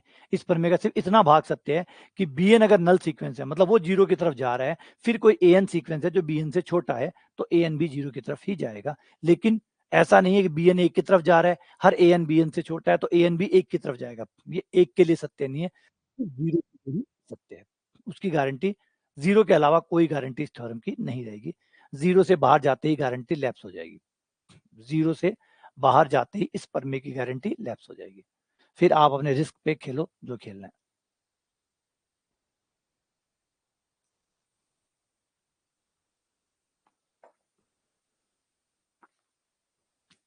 ठीक है, ये याद रखना पड़ेगा वरना मामले गड़बड़ हो जाएंगे, क्योंकि प्रमेय जितना बोले उस सीमाओं के भीतर भीतर है ना। कई बार हम होता है कि हम प्रमेय को थोड़ा सा आगे खींच जाते हैं। प्रमेय कह रही है नल सीक्वेंस के लिए, अरे प्रमेय को अगर बोलना होता, अगर वो सत्य होता तो प्रमेय बोल देती, हमारी क्या जरूरत थी। प्रमेय ही बोल देती कि भाई बी एन एक अभिसारी अनुक्रम है, ए एन बी एन से छोटा है, तो फिर ए एन बी उसी पे लिमिट पे जाएगा जिस लिमिट पे बी एन जा रहा है। प्रमेय बोल देती, प्रमेय नहीं बोल दिया, इसका मतलब जरूर वो इलाका गड़बड़ है, वो ग्रे एरिया है, मतलब वो सही गलत हो सकता है, प्रमेय की गारंटी वहां नहीं जा रही है। तो प्रमेय की गारंटी जहां तक जा रही है, प्रमेय वहां तक ही बोलेगी। आगे आ जाओ, अब कुछ क्वेश्चन, छोटे मोटे क्वेश्चन पे ट्राई करते हैं कि ये आपका अनुक्रम है, कि इसके कुछ पद इन सीक्वेंस को लिखे पड़े, इन सीक्वेंस के कुछ पद जो है, पहला पद जो है वो बनाना है। हम पहला पद नहीं, कई पद इसके बना देते हैं। तो आ जाओ, जैसे ये इसमें हमने A1,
ठीक है, आ जाओ अगले पे चलते हैं। यहाँ पे a1 बराबर 1 है, इसमें n का मान, a1 तो 1 हो ही गया, पहला पद तो 1 आ गया। दूसरा पद निकालने के लिए n का मान 1 रखने पर ये आ जाएगा हमारा a2 बराबर 3a1 प्लस 1। अब a2 बराबर आ गया 3a1 प्लस 1, तो यहां रख दिया, ये 4 आ गया। फिर a3 निकाल लो, n का मान 2 रखने पर यह आ जाएगा 3a2 प्लस 1। a2 का मान 4 है, 4 3 12 और 1 13। a5 a4 a4 हो गया हमारा, n का मान 4 रखने पर ये हो गया a3 a3 प्लस 1, जो 13 39 और 1 40। इसमें आपके पुराने वाले मानों से नए मान आगे से आगे बनते रहेंगे। अब ये जो सीक्वेंस हमारा बना है वो है 1 4 13 और 40, और अब एकदम कन्फर्म है कि ये सीक्वेंस कहीं भी रुकने वाला नहीं है, ये बड़े से बड़ा और बड़े से बड़ा होता रहेगा। क्यों? क्योंकि ये साफ दिखा रहा है कि जो भी पुराना मान आप दोगे वो पुराना मान 3 गुना होगा और उसमें 1 जुड़ेगा, तो यानी आपका मान हर बार 3 गुना होता जाएगा। मतलब 40 रखोगे अब अगली बार तो 40 तियां 120 प्लस 1 121 बन जाएगा। फिर अगली बार आप 121 रखोगे तो 121 गुना 3 प्लस 1, तो ये नंबर आपके हर बार बड़े और बड़े और बड़े हो जाएंगे। यानी ये नंबर अब आपका, ये सीक्वेंस आपका अनंत की ओर जाएगा, यानी डाइवर्जेंट है, अपसारी है, ये अपसारी है। ठीक है, इसमें आ जाओ। इसमें a1 आपको दिया हुआ है जो कि 3 के बराबर है, a2 आपको दिया हुआ है जो कि 5 के बराबर है, a1 3 है, a2 5 है। अब a1 a2 दोनों तो आ चुके हैं, हमें a3 निकालना है, हमें a3 निकालना है। तो a3 निकालने के लिए n का मान 1 रखो तभी a3 आएगा, n का मान 1 रखोगे तभी a3 आएगा। तो a3 बराबर हुआ a1 प्लस a2, a1 और a2 को जोड़ने पर a3 आएगा। ये हो गया 3 और 5, a1 हो गया आपका 3, a2 हो गया 5, 3 और 5 हो गया 8, तो a3 आपका आ गया 8। अब a4 निकालें, a4 के लिए n का मान 2 रखने पर, n का मान 2 रखते ही हो गया a2 प्लस a3, a2 और a3 को जोड़ दो, a2 और a3, a2 है हमारा 5, a3 है हमारा 8, 5 और 8 13, ये 13 आ गया। अब ये साफ दिखा रहा है कि हर आने वाला पद पीछे वाले 2 पदों का जोड़ होगा, हर आने वाला पद पीछे वाले 2 पदों का जोड़ होगा। पहला पद आया 3, अगला पद आया 5, और उसके बाद में जो भी पद आएगा वो जोड़ होगा। तो 3 और 5 8, फिर 8 और 5 13, फिर 8 और 13 21 या 22, 22 नहीं 21, फिर 21 और 13 34, फिर 34 और 21, हर बार लास्ट वाले 2 जोड़ते जाओ, नया पद बनता जाएगा 55 एंड डैश डैश।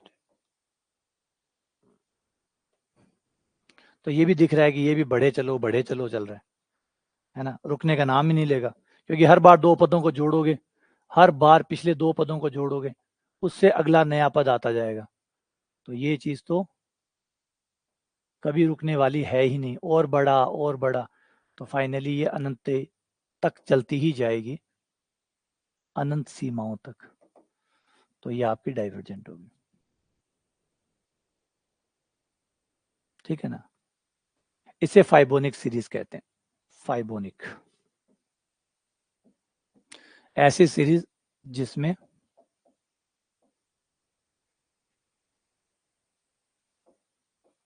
हर आने वाला पद पीछे वाले 2 पदों का जोड़ हो, ऐसी सीरीज को फाइबोनिक सीरीज कहते हैं। ऐसी सीरीज फाइबोनिक सीरीज कहलाती है जिसमें आपका हर आने वाला पद, मतलब जो a3 है वो a1 a2 का जोड़ होगा, a4 a2 a3 का जोड़ होगा, a5 a4 a3 का जोड़ होगा। तो हर आने वाला पद अपने पीछे वाले जो 2 क्रमागत पद है उनके जोड़ से क्रिएट होगा, उनसे बनेगा।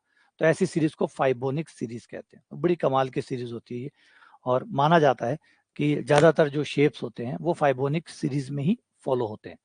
ज्यादातर जो शेप होते हैं, जो हमारे पत्तों में शेप होते हैं, सूरजमुखी के पौधे में जो शेप होते हैं, और भी बहुत सारी चीजों में आपको जो शेप नजर आता है, वो कहीं ना कहीं एक फाइबोनिक सीरीज होती है।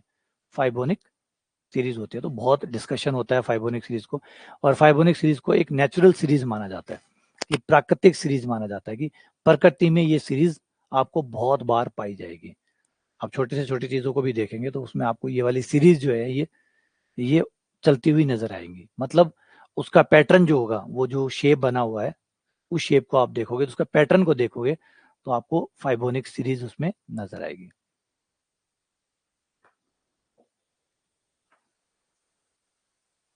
आ जाओ, अब इनका एनवा पद लिखना है। ये सीरीज दी गई है, इन सीरीज का एनवा पद हमें लिखना है। कि एनवा पद मतलब वो पद जिससे सारे पद बनाए जा सके, व्यापक पद। व्यापक पद नहीं, गोल्डन रेशियो अलग है। गोल्डन रेशियो अलग है। गोल्डन रेशियो जो होता है वो अलग होता है, फाइबोनिक सीरीज अलग होती है। फाइबोनिक सीरीज का जो इंपॉर्टेंस है, देखने में बहुत नॉर्मल लगती है, बहुत नॉर्मल लगती है। किसी को भी समझाओ तो बहुत आसान है कि भाई पीछे वाले दो पदों को जोड़ो, नया पद आ जाएगा, पीछे वाले दो को जोड़ो, नया पद आ जाएगा। तो देखने में बहुत सिंपल लगती है, लेकिन एक्चुअल में ये बहुत विविधता भरी है। ये बहुत, एक तो एलिगेंट है, बहुत सुंदर है, इसमें आपको बहुत जो है सुंदरता जो है वो नजर आएंगी। आपने सूरजमुखी का पौधा देखा होगा, सूरजमुखी का फूल देखा है? सूरजमुखी का फूल, तो उसके फूल के जो पैटर्न है, उस पैटर्न को देखिए। वो पैटर्न आप आराम से किसी न किसी फाइबोनिक सीरीज से रिप्रेजेंट कर सकते हैं। ये बात है।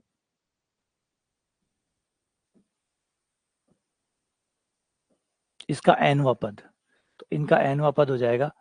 पहले पद को आप ऐसे लिख सकते हो, 1 का स्क्वायर। दूसरा पद 4 यानी 2 का स्क्वायर। तीसरा पद 9 यानी 3 का स्क्वायर। चौथा पद 16 यानी 4 का स्क्वायर।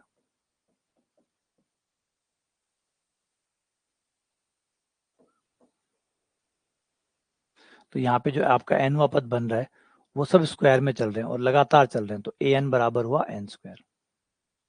अब एन का मान रख के कंफर्म भी कर सकते हो सही है या गलत है। एन का मान 1 रखने पर पहला आना चाहिए, एन का मान 2 रखने पर दूसरा, एन का मान 3 रखने पर तीसरा, जिससे कंफर्म हो जाए कि ये सही है।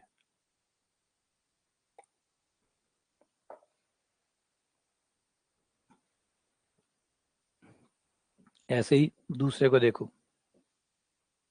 ये आपका पहला पद है, यानी ये आपका A1 है। A1 में 1/2 आया है,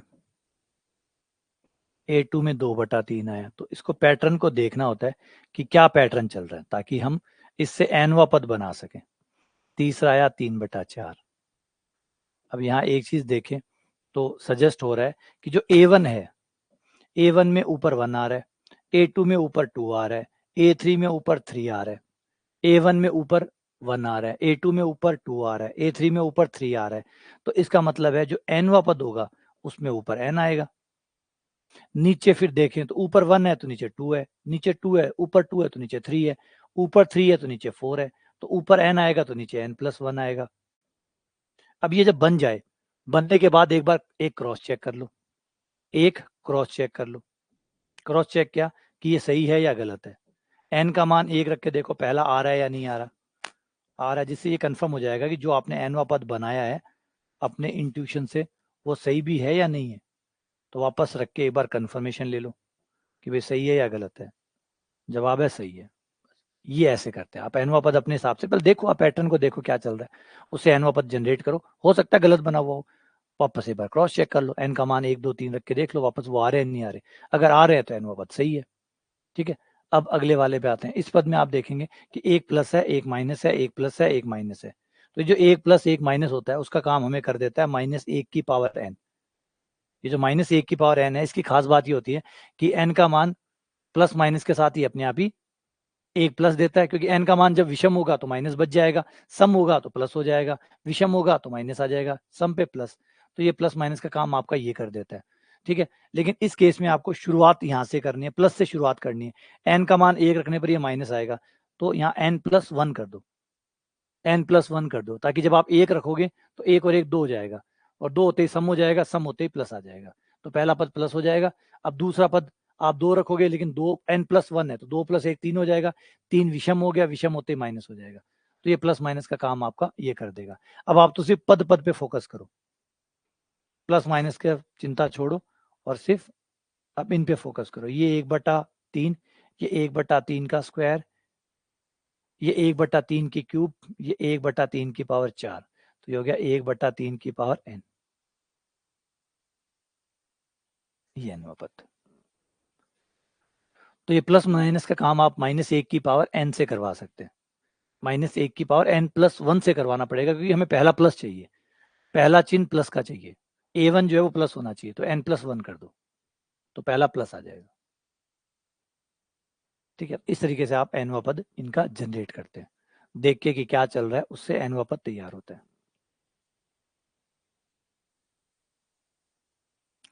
अब इन सीक्वेंस को देखो और इनको बताओ कि क्या ये सीक्वेंस बाउंडेड है, क्या ये सीक्वेंस परिबद्ध है, और परिबद्ध है तो वो 2 नंबर बताओ जिनके बीच में ये परिबद्ध है।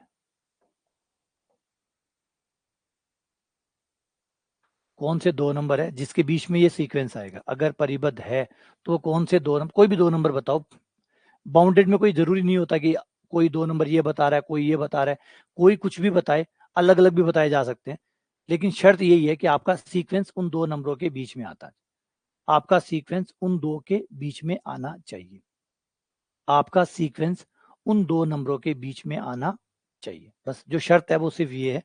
कोई जरूरी नहीं है कि आप एच और के सेम बताओ, आप अलग अलग बता सकते हो, अलग एच और अलग के बता सकते हो, लेकिन शर्त पे गौर करो, शर्त ये है कि सीक्वेंस का कोई भी पद इन 2 के बीच में ही होना चाहिए, इन 2 के बीच में ही होना चाहिए। ऐसा नहीं हो कि कोई एच से पीछे चला जाए और ऐसा नहीं हो कि कोई के से आगे चला जाए, बस कोई एग्जैक्टली जरूरी नहीं कि आप एच और के वही बताओ, एकदम किनारे वाले सबको एक जैसे बताने, नहीं, अलग अलग भी बता सकते हो। बस चेक ये किया जाएगा कि कोई अनुक्रम का पद आपके एच के पीछे ना चला जाए और कोई के आगे ना चला जाए, बस वो 2 नंबर आपको बांधने, ठीक है ना, ये गारंटी आपको देनी होती है। जैसे अब इसको देखो, इस सीक्वेंस में पहला पद 7, दूसरा पद 7, तीसरा पद 7, चौथा पद 7, पांचवा पद 7 एंड डैश डैश डैश, ये 7 है। अब ये जो अनुक्रम है ये वाला, ये अनुक्रम 7 से लेकर 7 के बीच में है, 7 से 7 के बीच में कह सकते हो, ये अनुक्रम 7 से 7 के बीच में है। क्या कोई नंबर है जो इन दोनों को पार कर जाए? बोले नहीं। और कोई जरूरी नहीं 7 से 7 ही बोलो, बस कुछ ऐसे बोलो जिसको पार ना करे, बस ये बोलो तो भी ठीक है। और मैंने ये बोल दिया कि 0 से लेकर 8, अब भी सही हूं, अभी भी सही हूं, ये भी सही है, ये भी सही है, और ये भी सही है। अगर मैं कहूं कि -3 और 11 के बीच में है तो भी सही हूं।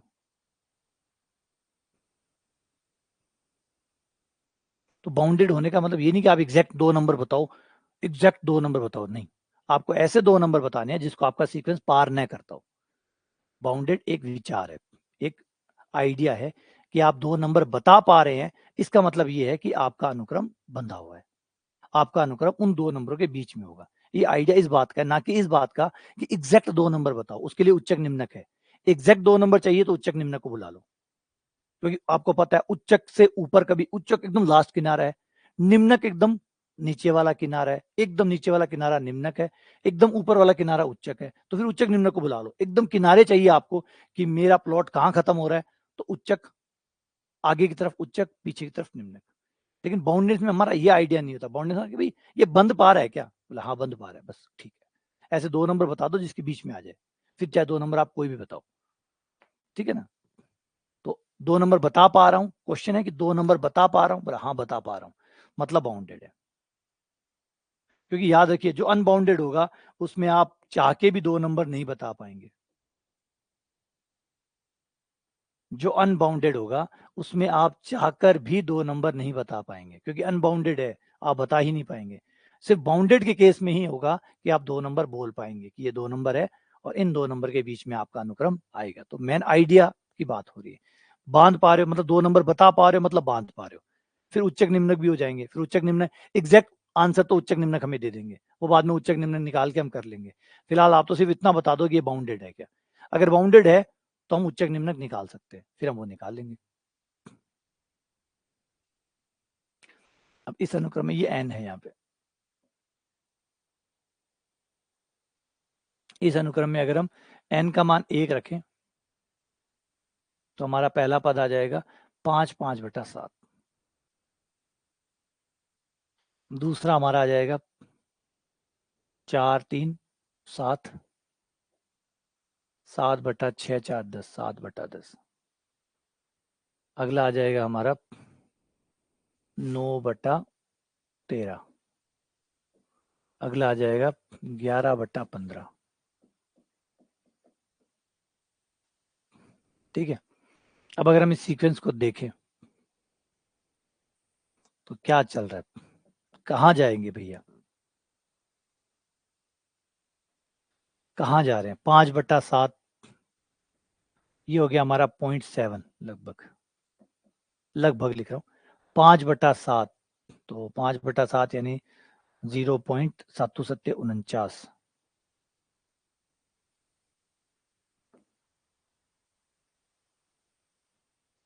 ये 7.1 था, ये 0.7 हो गया। ये 9/13, 9/13 यानी 90.13, 90 में 13 का भाग दिया, या था 0.69।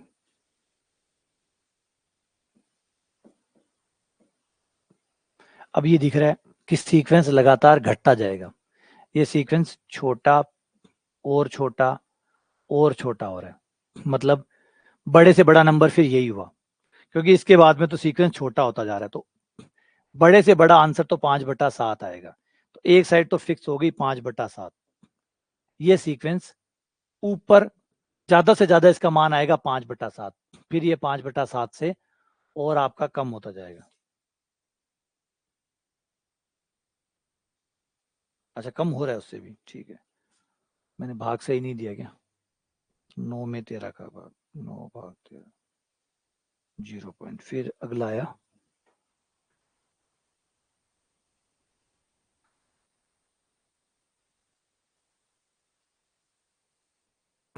ये मैंने गलत लिख दिया, यहाँ पे 15 नहीं 16 है, यहाँ पे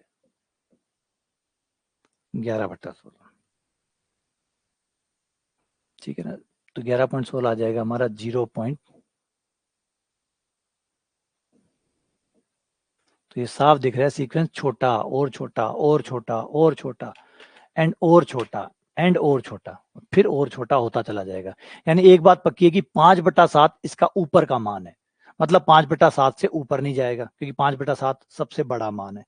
तो एक साइड तो पकड़ में आ गई कि ये जो सीक्वेंस है ये 5/7 से नीचे नीचे रहेगा, 5/7 से नीचे नीचे रहेगा, 5/7 से नीचे नीचे रहेगा, क्योंकि 5/7 इसका सबसे बड़ा मान है। देखो सीक्वेंस को पकड़ो, सीक्वेंस कम होता जा रहा है, कम होता जा रहा है, इसका मतलब ये जो पहले वाला मान है ये सबसे बड़ा मान है, यही सबसे बड़ा मान है, ये इस सीक्वेंस का सबसे बड़ा मान है, यानी इसके नीचे जाएगा, ऊपर नहीं जाएगा। तो 5/7 ऊपर का मान हो गया, हो गया। अब चलते हैं नीचे। हमने देखा है कि जैसे जैसे n का मान बढ़े जा रहा है ये कम हुए जा रहा है, जैसे जैसे n का मान बढ़ता जा रहा है ये कम होता जा रहा है। तो n का मान सबसे बड़ा रख देंगे तो ये सबसे छोटा पता चल जाएगा कितना है, और n का सबसे छोटा मान कितना होता है, सबसे बड़ा मान कितना होता है, अनंत। तो ये आप अनंत रख दो,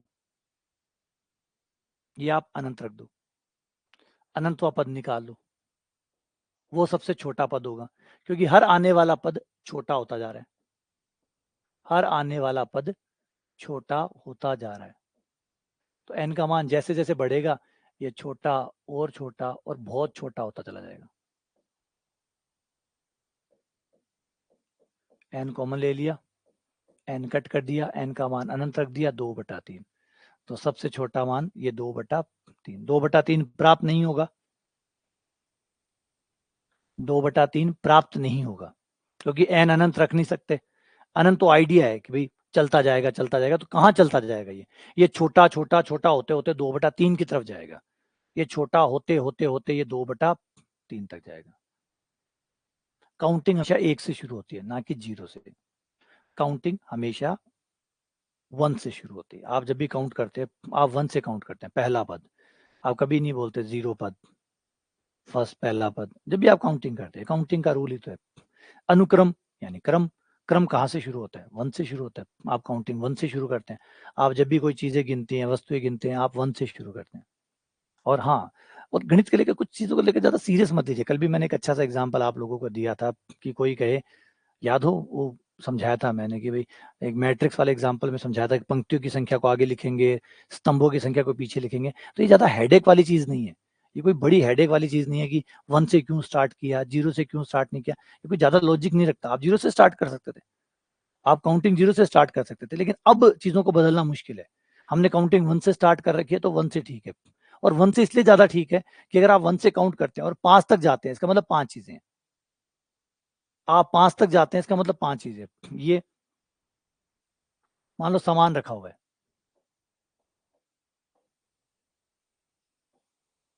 और अगर मैं काउंटिंग 1 से शुरू करता हूं, तो 1 की काउंटिंग का फायदा ये है कि मेरी काउंटिंग जहां रुकेगी, जिस नंबर पे रुकेगी, उतने ही अवयव होंगे, उतनी ही चीजें होंगी, है ना। तो 1 की काउंटिंग का एक फायदा ये मिल जाता है आपको कि आप जो काउंटिंग शुरू करते हैं और जहां खत्म करते हैं, जहां पे खत्म करते हैं उतने ही एलिमेंट आपके पास हैं। काउंटिंग 0 से भी हो सकती थी, लेकिन 0 से होती तो क्या होता? आपको एक कंफ्यूजन क्रिएट होती। ये 0, ये 1, ये 2 और ये 3। आपकी काउंटिंग 3 पे खत्म हुई, इसका मतलब 4 अवयव है। अब आपको ये याद रखना पड़ता। अगर काउंटिंग आप 0 से स्टार्ट करते हो जाती, कोई प्रॉब्लम नहीं है। मैं पहले ही समझाया था आपको, कल भी यही समझाया था कि कोई प्रॉब्लम नहीं। गाड़ी को लेफ्ट में चलाना या गाड़ी को राइट में चलाना कोई दिक्कत नहीं है। दिक्कत तो तब है जब पहले कुछ दिन आप लेफ्ट में गाड़ी चलाते हैं और फिर कुछ दिन कहते हैं कि भाई लेफ्ट गलत है, राइट में भी चलाओ, तो फिर राइट में चलाएं। तब फिर दिक्कत शुरू हो जाती है कि लोग कंफ्यूज हो जाते हैं। इंडिया में लेफ्ट में गाड़ी चल रही है, अब वो चलती रहे तो ज्यादा ठीक है। वेस्ट के अंदर राइट में गाड़ी चलती है, वहां वो चलती रहे तो ठीक है। लेकिन अगर हम वेस्ट की कॉपी करके लेफ्ट को राइट कर देते हैं, तो फिर मामला बिगड़ जाएगा। या फिर वेस्ट हमें कॉपी करके वो लेफ्ट में गाड़ी चलाना शुरू कर देगा, तो दिक्कत खड़ी हो जाएगी। तो अगर हमने आज काउंटिंग बना रखी है, अगर हम 0 से कर देंगे कोई दिक्कत नहीं, आदतें हैं, डल जाएगी डल जाएगी डल जाएगी डल जाएगी। तो अगर हम 0 से काउंट करना शुरू कर दें, तो 0 1 2 3, अगर आपका 3 आ रहा है तो इसका मतलब 4 अवयव है, क्योंकि हमारी काउंटिंग 0 से स्टार्ट है, तो 3 हुआ तो 4 होगा। उस तरीके से हो जाएगी।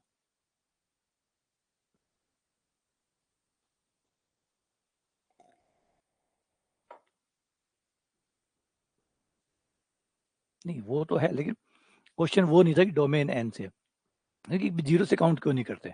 तो 0 से काउंट करने का एक ड्रॉबैक तो ये मिलता है कि 0 से जब आप काउंट करोगे, तो अगर आपकी गिनती 4 पे खत्म हो रही है, तो अवयवों की संख्या 5 होगी, क्योंकि आपकी काउंटिंग 0 से स्टार्ट थी, इसलिए अवयव 5 होंगे। और 1 से काउंटिंग का फायदा ये है कि जितनी काउंटिंग होगी, जिस नंबर पे आप लास्ट में रुकेंगे, उतने ही अवयव होंगे। 1 से काउंटिंग शुरू की तो 50 पे अगर रुकता है तो 50 ही अवयव है। लेकिन अगर 0 से काउंटिंग शुरू की और फिर 50 हुई, तो इसका मतलब वो 51 है। थोड़ा सा ये कंफ्यूजन आ जाता है, लेकिन ये कोई बड़ा कंफ्यूजन नहीं है, दूर किया जा सकता था। अगर शुरुआत में हमें आदत 0 की डाली होती, तो कोई दिक्कत नहीं, आज हम इसके साथ एडजस्ट हो चुके होते। जैसे एक छोटा सा एग्जांपल आता है कि इंडिया जो है, जो हमारा ईस्ट पार्ट है, वो किलोमीटर पे सेट है। हमें हर चीजें किलोमीटर में समझ में आती है। आप यूरोप में चले जाइए, वहां पे किलोमीटर अलाउड नहीं होता, वो माइल्स में बात करते हैं। वो लोग वो माइल बनाते हैं, वो माइल यूज करते हैं। अब ना तो माइल बुरा है ना किलोमीटर बुरा है। हम किलोमीटर के आदी हैं, हमें किलोमीटर समझ में आता है। आज मैं अगर आपसे माइल्स में बात करूं, आपको नहीं समझ में आएगा, आपको किलोमीटर ही समझ में आएगा। अब वहीं आप अमेरिका में जाके अगर आप कहोगे 5 किलोमीटर 15 किलोमीटर, उन्हें समझ में नहीं आएगा, उन्हें माइल्स समझ में आएगा, क्योंकि वो हैबिट हो चुकी है, उनकी आदतें पड़ चुकी है माइल्स की। उनको हर चीज पौंड में समझ में आती है, किलोग्राम नहीं समझ में आता उनको। जब भी वो अपना वजन तोलते हैं, अगर आप फॉरेन में अगर आपने कार्ड खेले हो कभी बचपन में, तो जो कार्ड होते थे, वो कार्ड भी जो पौंड में आते थे, इतना वजन है इतना वजन है, वो पौंड में नापते हैं। उनको वजन पौंड्स में नापना पसंद है, और हमें किलोग्राम में नापना पसंद है। हमें कोई बता दे कि हमारा वजन जो है वो 90 पौंड है, तो हमें समझ में नहीं आएगा, हमें पाउंड्स नहीं समझ में आएगा, हमें किलोग्राम समझ में आएगा, क्योंकि हम किलोग्राम की आदत डाल चुके हैं और वो पाउंड्स की आदत डाल चुके हैं। तो ये बड़ा फर्क हो जाता है कि जिसके साथ आप आदत डाल लेते हैं, फिर उसमें सेट हो जाते हैं, है ना। तो गलत ना तो वो गलत है और ना हम गलत है, आदतें की बात है, जो डल गई सो डल गई।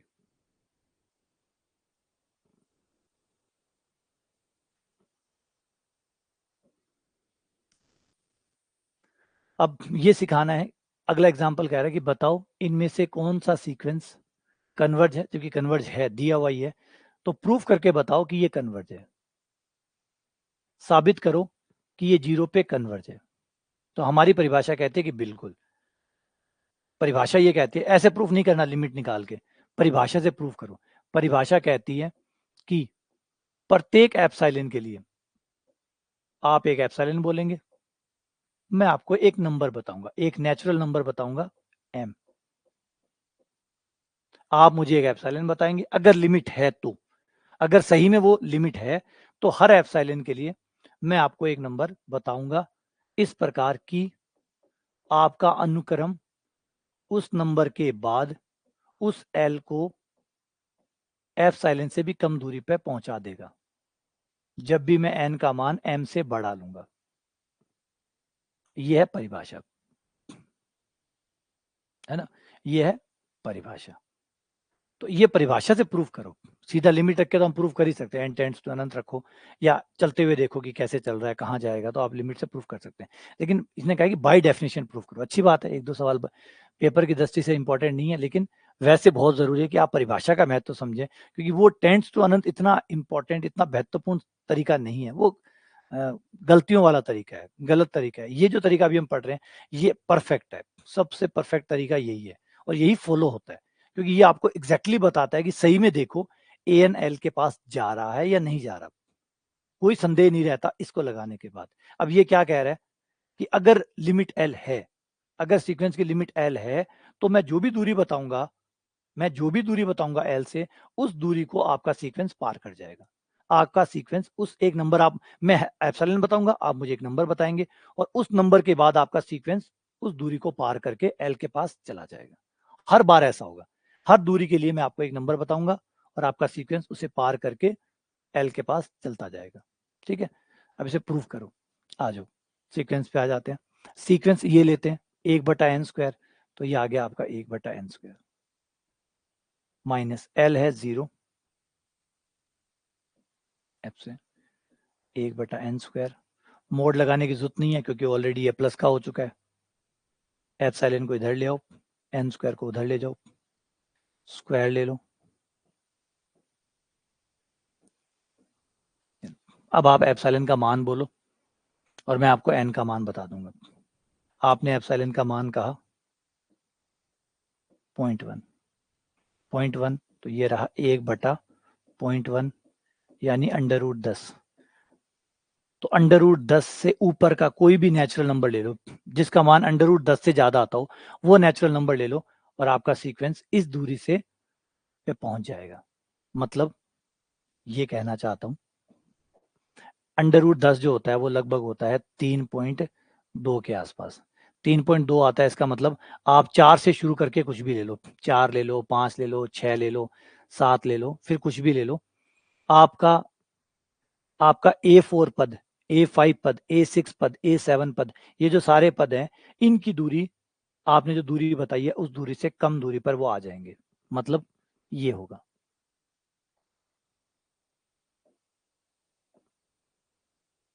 ये आपकी लिमिट 0, ये आपका sequence A1 A2 A3 dash dash. अब यहाँ पे क्या बताया, ये बताया 0.1, यानी 0 से 0.1 दूरी पर, ये 0.1 डिस्टेंस है। और ये क्या आंसर आया, ये आंसर बता रहा है कि जो चौथा पद आएगा, चौथा पद, अब इस सीक्वेंस का जो चौथा पद आएगा वो आपका इस दूरी को पार करके अंदर आ चुका होगा। चौथा पद अंदर आ चुका होगा, चौथा पद, पांचवा पद, छठा पद, सातवां पद इस दूरी के अंदर आ चुका होगा। मतलब अब इस एरिया के अंदर आ चुका होगा आपका चौथा पद, पांचवा पद, छठा पद, सातवां पद, आठवां पद इस दूरी के अंदर आ चुका होगा। फिर आप एप्सिलॉन का मान दोबारा चेंज करो और कुछ भी रखो। मान लीजिए आपने 0.01 रखा, 0.01 रखा, तो ये आ जाएगा 100 आ जाएगा, 1/, √100 आ जाएगा, √100 10 हो गया। तो 10 के बाद का नंबर यानी 11, 11 वाला जो बिंदु है A11, उसकी दूरी 0.01 से कम हो चुकी होगी, यानी अब A11 आपको यहाँ मिलेगा, A11, A12, A13, A14, आपको यहाँ मिलेगा, उसके अंदर आ जाएगा। फिर आप अगले को देखो, तो ये क्या समझा रहा है? ये समझा रहा है कि जो भी आप दूरी बता रहे हो, मैं आपको एक नंबर बता रहा हूँ। आप जो दूरी बता रहे हो, मैं आपको एक नंबर बता रहा हूँ, और नंबर भी नहीं बता रहा, मैं आपको फॉर्मूला बता रहा हूँ। ये रहा फॉर्मूला, इसमें आप खुद रख लो, मैं क्यों बताऊं। ये फॉर्मूला रहा, इसमें जितनी दूरी चाहिए दूरी रख लो, आपको एक नंबर मिल जाएगा, वो नंबर ले लो, और उस नंबर के बाद वाला सीक्वेंस का हर पद आपको उससे कम दूरी पर एल के पास में मिलेगा, और ट्राई करते रहो। और ये बात दर्शाता है कि दूरी चाहे मैं कितनी भी कम करूं, मुझे हर बार एक नंबर मिलता रहेगा। बोलो एप्सिलॉन, एप्सिलॉन बोलते रहो, एन आता रहेगा। आप एप्सिलॉन कम करते रहोगे, एन बड़ा होता रहेगा, लेकिन मिलता रहेगा। क्या कभी ऐसा है कि कोई एप्सिलॉन आप बोले और मैं एन ना बोल पाऊं? कहानी ये है कि क्या कोई ऐसा एप्सिलॉन है, क्या कोई ऐसी दूरी है कि आपने कहा ये दूरी, अब इस दूरी को पार करके बताओ, और मैं कह दूं नहीं, मेरे पास कोई अवयव नहीं है जो इस दूरी को पार करता हो। जबकि जवाब यहाँ है कि हर दूरी को पार करा जाएगा। आप जो भी एप्सिलॉन बोलेंगे, चाहे बहुत बहुत छोटा क्यों ना हो, उसके लिए हर एक के लिए एक एन आपको मिलेगा। ठीक है ना? जैसे एप्सिलॉन का मान आपने बहुत कम कर दिया, 0.0000000000000, मान लेता हूं कि ये 10 की पावर -20 है। ठीक है, मान लेता हूं 10 की पावर -20 है। तो 10 की पावर -20 के लिए इतनी कम दूरी पे कौन सा बिंदु पहुंच जाएगा? तो जब मान रखोगे, ऊपर आके 10 की पावर 20, 10 की पावर 10, तो 10 की पावर 10, 10 की पावर 10वां जो अवयव होगा, 10 की पावर 10वें नंबर वाला जो जो मेरे सीक्वेंस में 10 की पावर 10वां जो अवयव आएगा, वो अवयव इस दूरी को पार करके एल के पास पहुंच जाएगा। इसका मतलब क्या समझा रहा है ये समझा रहा है कि आप कितनी भी दूरी बोलो, मेरा एक बंदा इसको पार करके, एक बंदा नहीं, वो बंदा तो शुरुआती बंदा है जो पार कर रहा है, उसके आगे वाले पहले ही पहुंच चुके हैं, उसके आगे वाले तो पहले ही पहुंच चुके हैं, क्योंकि जब 10 की पावर 10वां पहुंच चुका है, तो 10 की पावर 10 प्लस 1वां उससे आगे होगा, वो उससे आगे होगा, वो उससे आगे होगा, तो वो सारे और वाले भी वहां पहुंच चुके हैं। जैसे मैंने कहा कि चौथा पद इसको पार कर जाएगा, तो चौथा पार कर गया, तो पांचवा कहाँ है? पांचवा उससे आगे, छठा उससे आगे, सातवां उससे आगे, वो सब वहां है। तो ये है आइडिया। समझ में आ रहा है कि हम क्या कह रहे हैं, क्या बना रहे हैं, सीक्वेंस में लिमिट का मतलब क्या होता है, कहाँ जाने की जद्दोजहद चल रही है, और कितने जो तरीका है परिभाषित करने का, उसका महत्व क्या है। ठीक है, ऐसे इसको कर सकते हो आप, 2 की पावर एन को।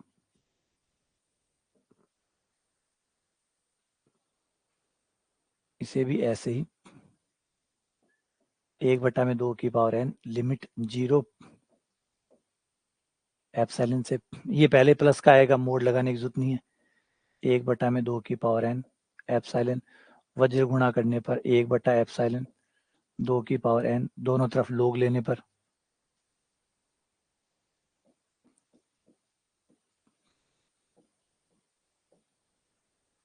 एन लोग दो को इधर ले आओ, लोग 1/एप्सिलॉन बटा लोग 2। अब इनमें भाग दे दो, इनमें भाग, एप्सिलॉन का मान रख दो, निकाल लो, जो भी एप्सिलॉन लो इसका मान यहाँ सॉल्व कर लो, एन निकाल लो, फिर वो एन आपका कंफर्म हो जाएगा कि जो भी दूरी आप मांगोगे उससे कम दूरी पे ये आपका ये वाला बिंदु पार कर जाएगा, और फिर उसके बाद वाले सब उस क्षेत्र के अंदर पहुंच जाएंगे। तो ये मेन बेसिक तरीका, इसको चला के देखो, मेन तो होता है इसको चला के देखो कि कहना क्या चाहता है। एन बराबर एम का मतलब होता है, एम का मतलब है कि वो नंबर बता दो, वो नंबर बता दो जिसके बाद वाले सारे, जिसके बाद वाले सारे। तो यहाँ पे जैसे इस केस में था, तो एम हो गया 4, ये हो गया एम, ये हो गया एम, और इसके बाद वाले सब। एम तो वो शुरुआती नंबर है जहां से आपने उस दूरी को पार कर लिया है, उसके बाद सभी पार कर गए, फिर उसके बाद वाले तो फिर आगे ही मिलने। जब वो पार कर गया तो उसके आगे वाले कहाँ हैं? उसके आगे वाले तो उसके आगे ही हैं, तो वो तो पार कर ही जाएंगे, है ना? अगर मैं किसी रेस में चौथे नंबर पे हूँ, तो फिर मेरे से आगे वाले तो मुझसे आगे ही होंगे, तो वो तो आगे निकलने ही है। तो अगर मैं A5 हूँ, तो मेरे A6, A7 वो तो मुझसे आगे ही है, तो वो तो वहां मिलने ही मिलने। तो ये आइडिया कहना चाहता है, जो एम जो है वो न्यूनतम नंबर है जब वो शर्त पूरी हो जाएगी, और उसके बाद वाले भी।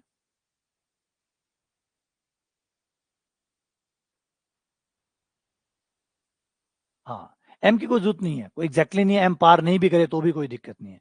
एम पार करे या नहीं करे, हम एक गांठ नहीं बांधनी कि भाई हमें 5 चाहिए, हमें 7 चाहिए, हमें 8 चाहिए। हम तो कह रहे हैं भाई बहुत नंबर है, आप एक नंबर बोल दो। 5 ने मान लो एम ने पार नहीं किया, कई बार यहाँ पे किताब वाले बराबर का चिन्ह लगाते हैं, कई बार नहीं लगाते। भाई आप छोटी छोटी चीजों की बात करें, समझो आइडिया को, समझो बेसिक आइडिया उसको समझो कि भाई वो कह रहा है कि एम जो, अब आप एम पे टेंशन करोगे, एम ने पार किया नहीं किया, मत करो, एम के आगे वाला तो पार कर रहा है ना, बस इसका मतलब पार हो रहा है। और आपके पास अनंत पद है, डरने की बात नहीं है। एम मान लो 1000 है तो 1000 ही पद तो छूटे, अनंत में से 1000 छूटे हैं, अनंत बचे पड़े हैं। घबराओ मत, एक दो पद कम ज्यादा भी रह गया तो भी कोई फर्क नहीं है, आपके पास पदों की संख्या कभी कमी नहीं है। तो कुल मिला के जो बेसिक आइडिया है वो है कि हम उसके क्लोज जा रहे हैं, ये समझा रहे कि आपने इतनी दूरी ली, आपका सीक्वेंस इस दूरी को भी पार कर गया, फिर आपने इतनी दूरी ली, आपका सीक्वेंस इस दूरी को भी पार कर गया। अब आपका सीक्वेंस बढ़त बनाए हुए है और आप दूरी पे दूरी कम करे जा रहे हैं, लेकिन सीक्वेंस हार नहीं मान रहा, सीक्वेंस आपके द्वारा हर कम दूरी को पार कर रहा है। इस बात का आइडिया है ना, ठीक है। चलो,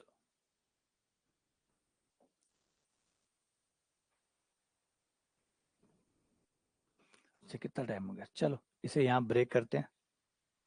बाकी आज इसके ऊपर थोड़ा सा मंथन करिएगा, चिंतन करिएगा, समझिएगा, कोशिश करिएगा कहानी को जानने की कि हम कहना क्या चाहते हैं, हम करना क्या चाहते हैं। और सबसे बड़ी बात इन सबसे परे ये सोच के देखो कि कन्वर्जेंस में हो क्या रहा है। जब आप कन्वर्जेंट बोलते हैं तो उसमें होता क्या है, क्या चल रहा है, कैसा दिखता होगा, वो चलते हुए कैसा दिखता होगा। अगर ये आइडिया आपको समझ में आ रहा है, ये अगर आपको दिमाग में दिख रहा है, इसकी चित्र दिख रहा है कि भाई क्या हो रहा होगा, कैसा सीक्वेंस बढ़ रहा होगा, मैं क्या समझाना चाह रहा हूँ, उसको कनेक्ट करो चित्र के साथ कि कैसे वो पार करे करे करे करे करे जा रहा है। ठीक है, चलो इसमें कोशिश करूंगा आज एक विजुअलाइजेशन जो है ना, कल कल इसका एक एनिमेशन बनाऊंगा, वो एनिमेशन आपको समझाऊंगा जिससे ये चीज समझ में आ जाए कि देखो आपके द्वारा बनाई गई हर दूरी को अब ये पार कर रहा है। ठीक है, एक एनिमेशन बना के ये समझाऊंगा ताकि ये थोड़ा कन्वर्जेंट वाला जो आइडिया है ये समझ में आ जाए।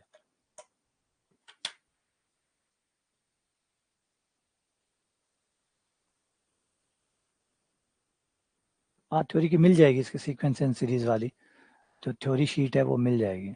और बाकी आप चाहो तो यहाँ पढ़ ही रहे हो, यहाँ से ही पढ़ लो, ज़्यादा क्यों थ्योरी थ्योरी किताब किताब खरीदो या और किताबें और चीज़ों के पीछे भागो।